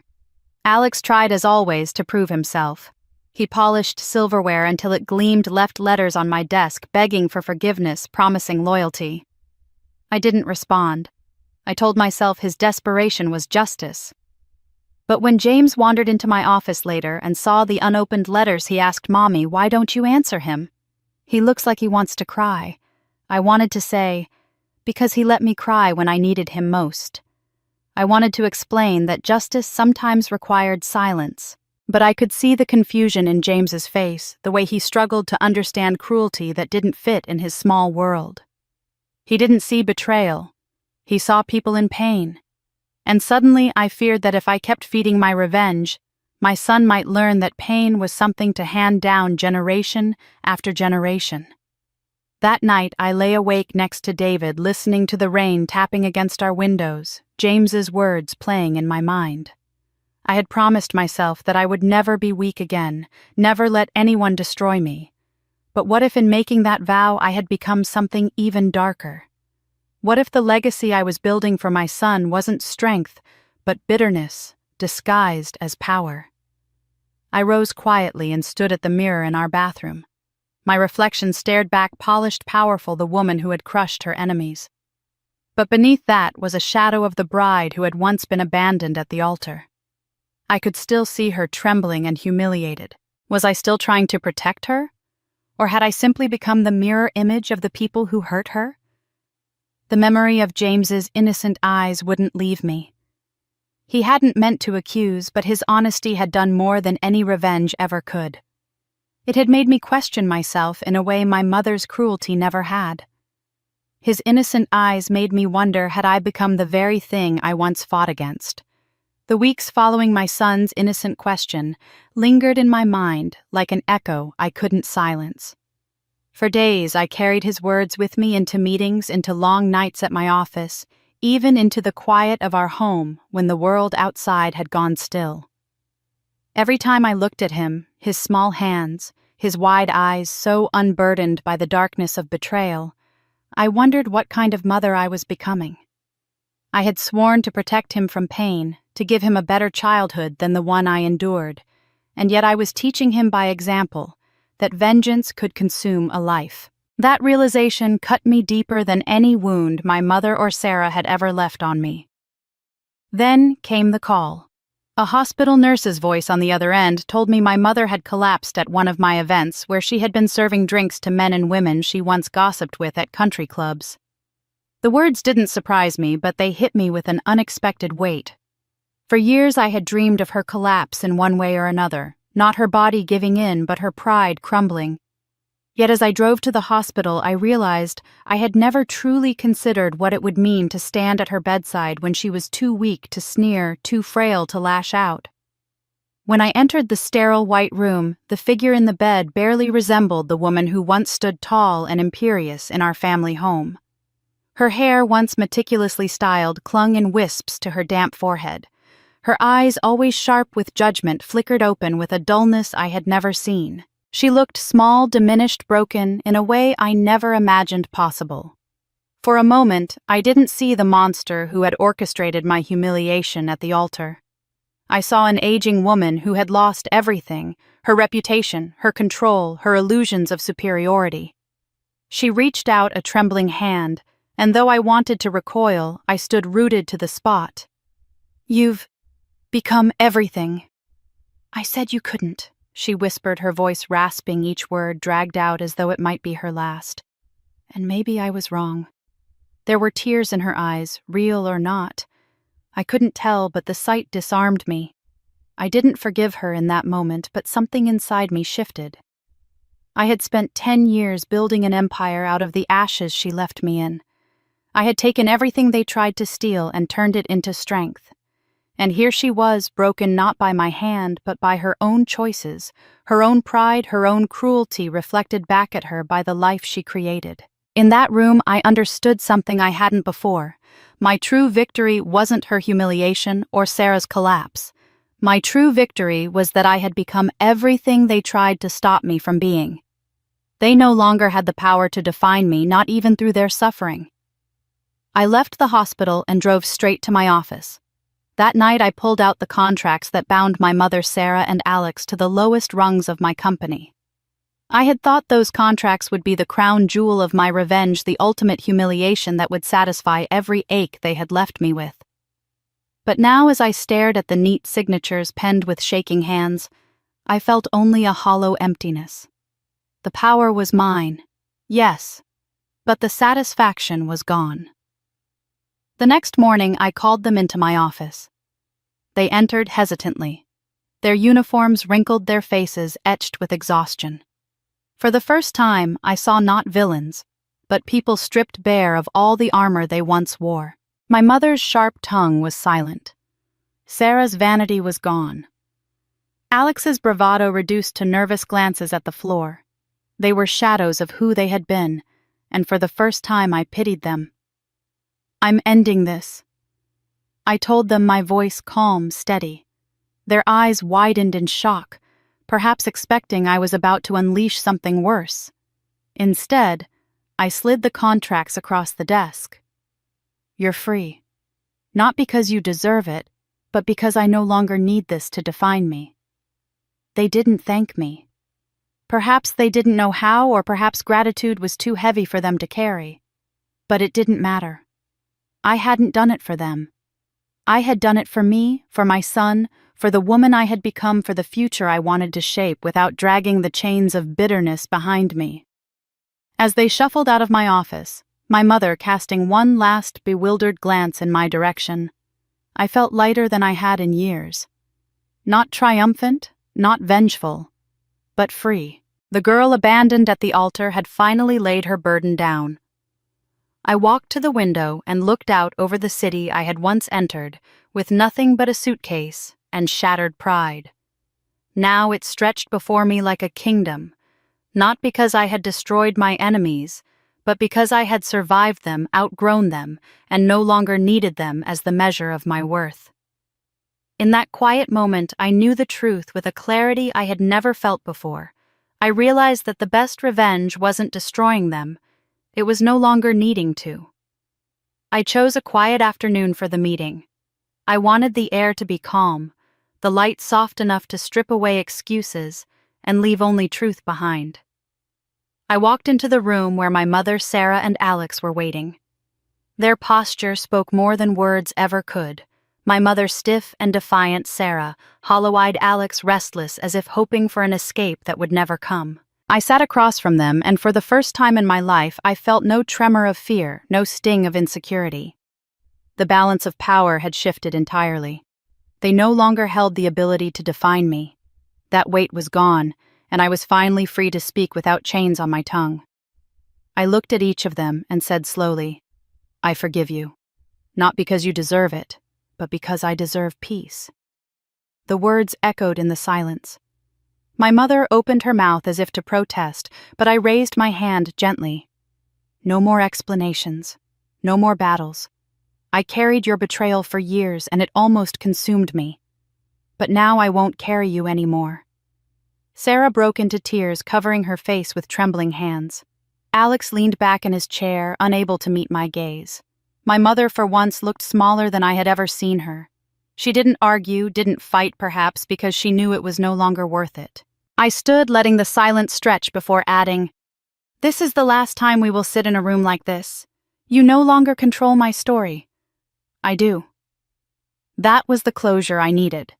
I walked out of that room and into David's arms waiting outside. He didn't need to ask how it went. The steadiness in my stride told him everything. Later that evening, as we sat together by the fire, David looked at me with an expression I couldn't quite read. "There's one more truth I need to share with you," he said. My heart tightened for a moment, but I nodded. He took my hand, his thumb brushing against my wedding ring, the symbol of the life we had built. "My last name isn't just Richardson," he began. "It connects me to someone you once thought of as only part of a shadow in your past. Your biological father, he was a distant relative of mine."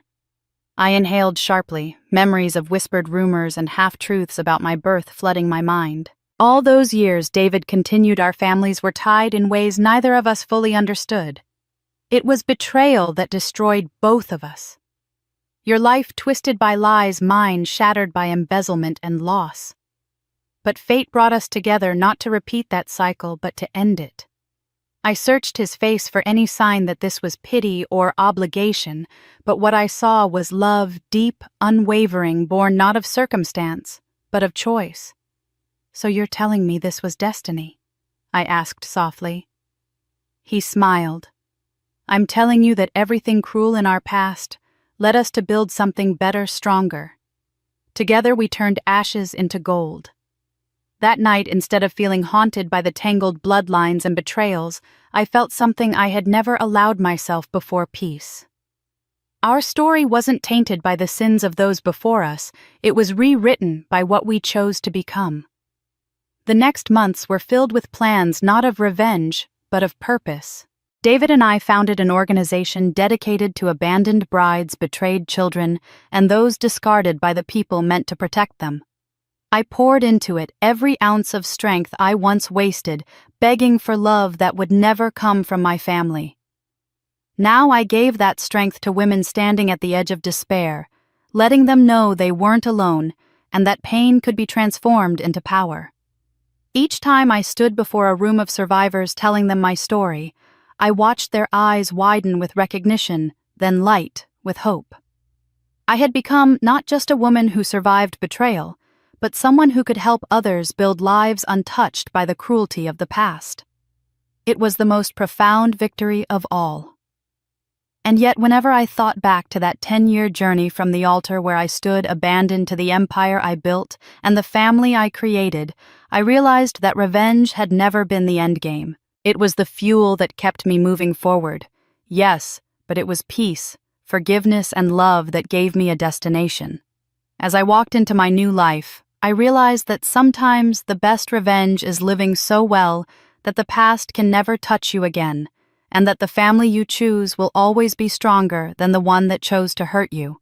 But most importantly, I learned that my husband wasn't just my soulmate, he was the universe's way of saying that justice and love can be the same thing. And that, my dear listeners, is how a bride abandoned at the altar rose from ashes to build an empire, expose betrayal, and transform her deepest wounds into her greatest source of strength. It is a story of heartbreak, revenge, justice, and finally peace. But stories like this are never just about one woman. They are about all of us who have been underestimated, betrayed, or cast aside, and who found a way to rise higher than anyone ever believed we could. Now I want to hear from you. If you were in my shoes, standing at the altar, only to be left for your own sister, what would you have done? Would you have walked away like I did, or confronted them then and there?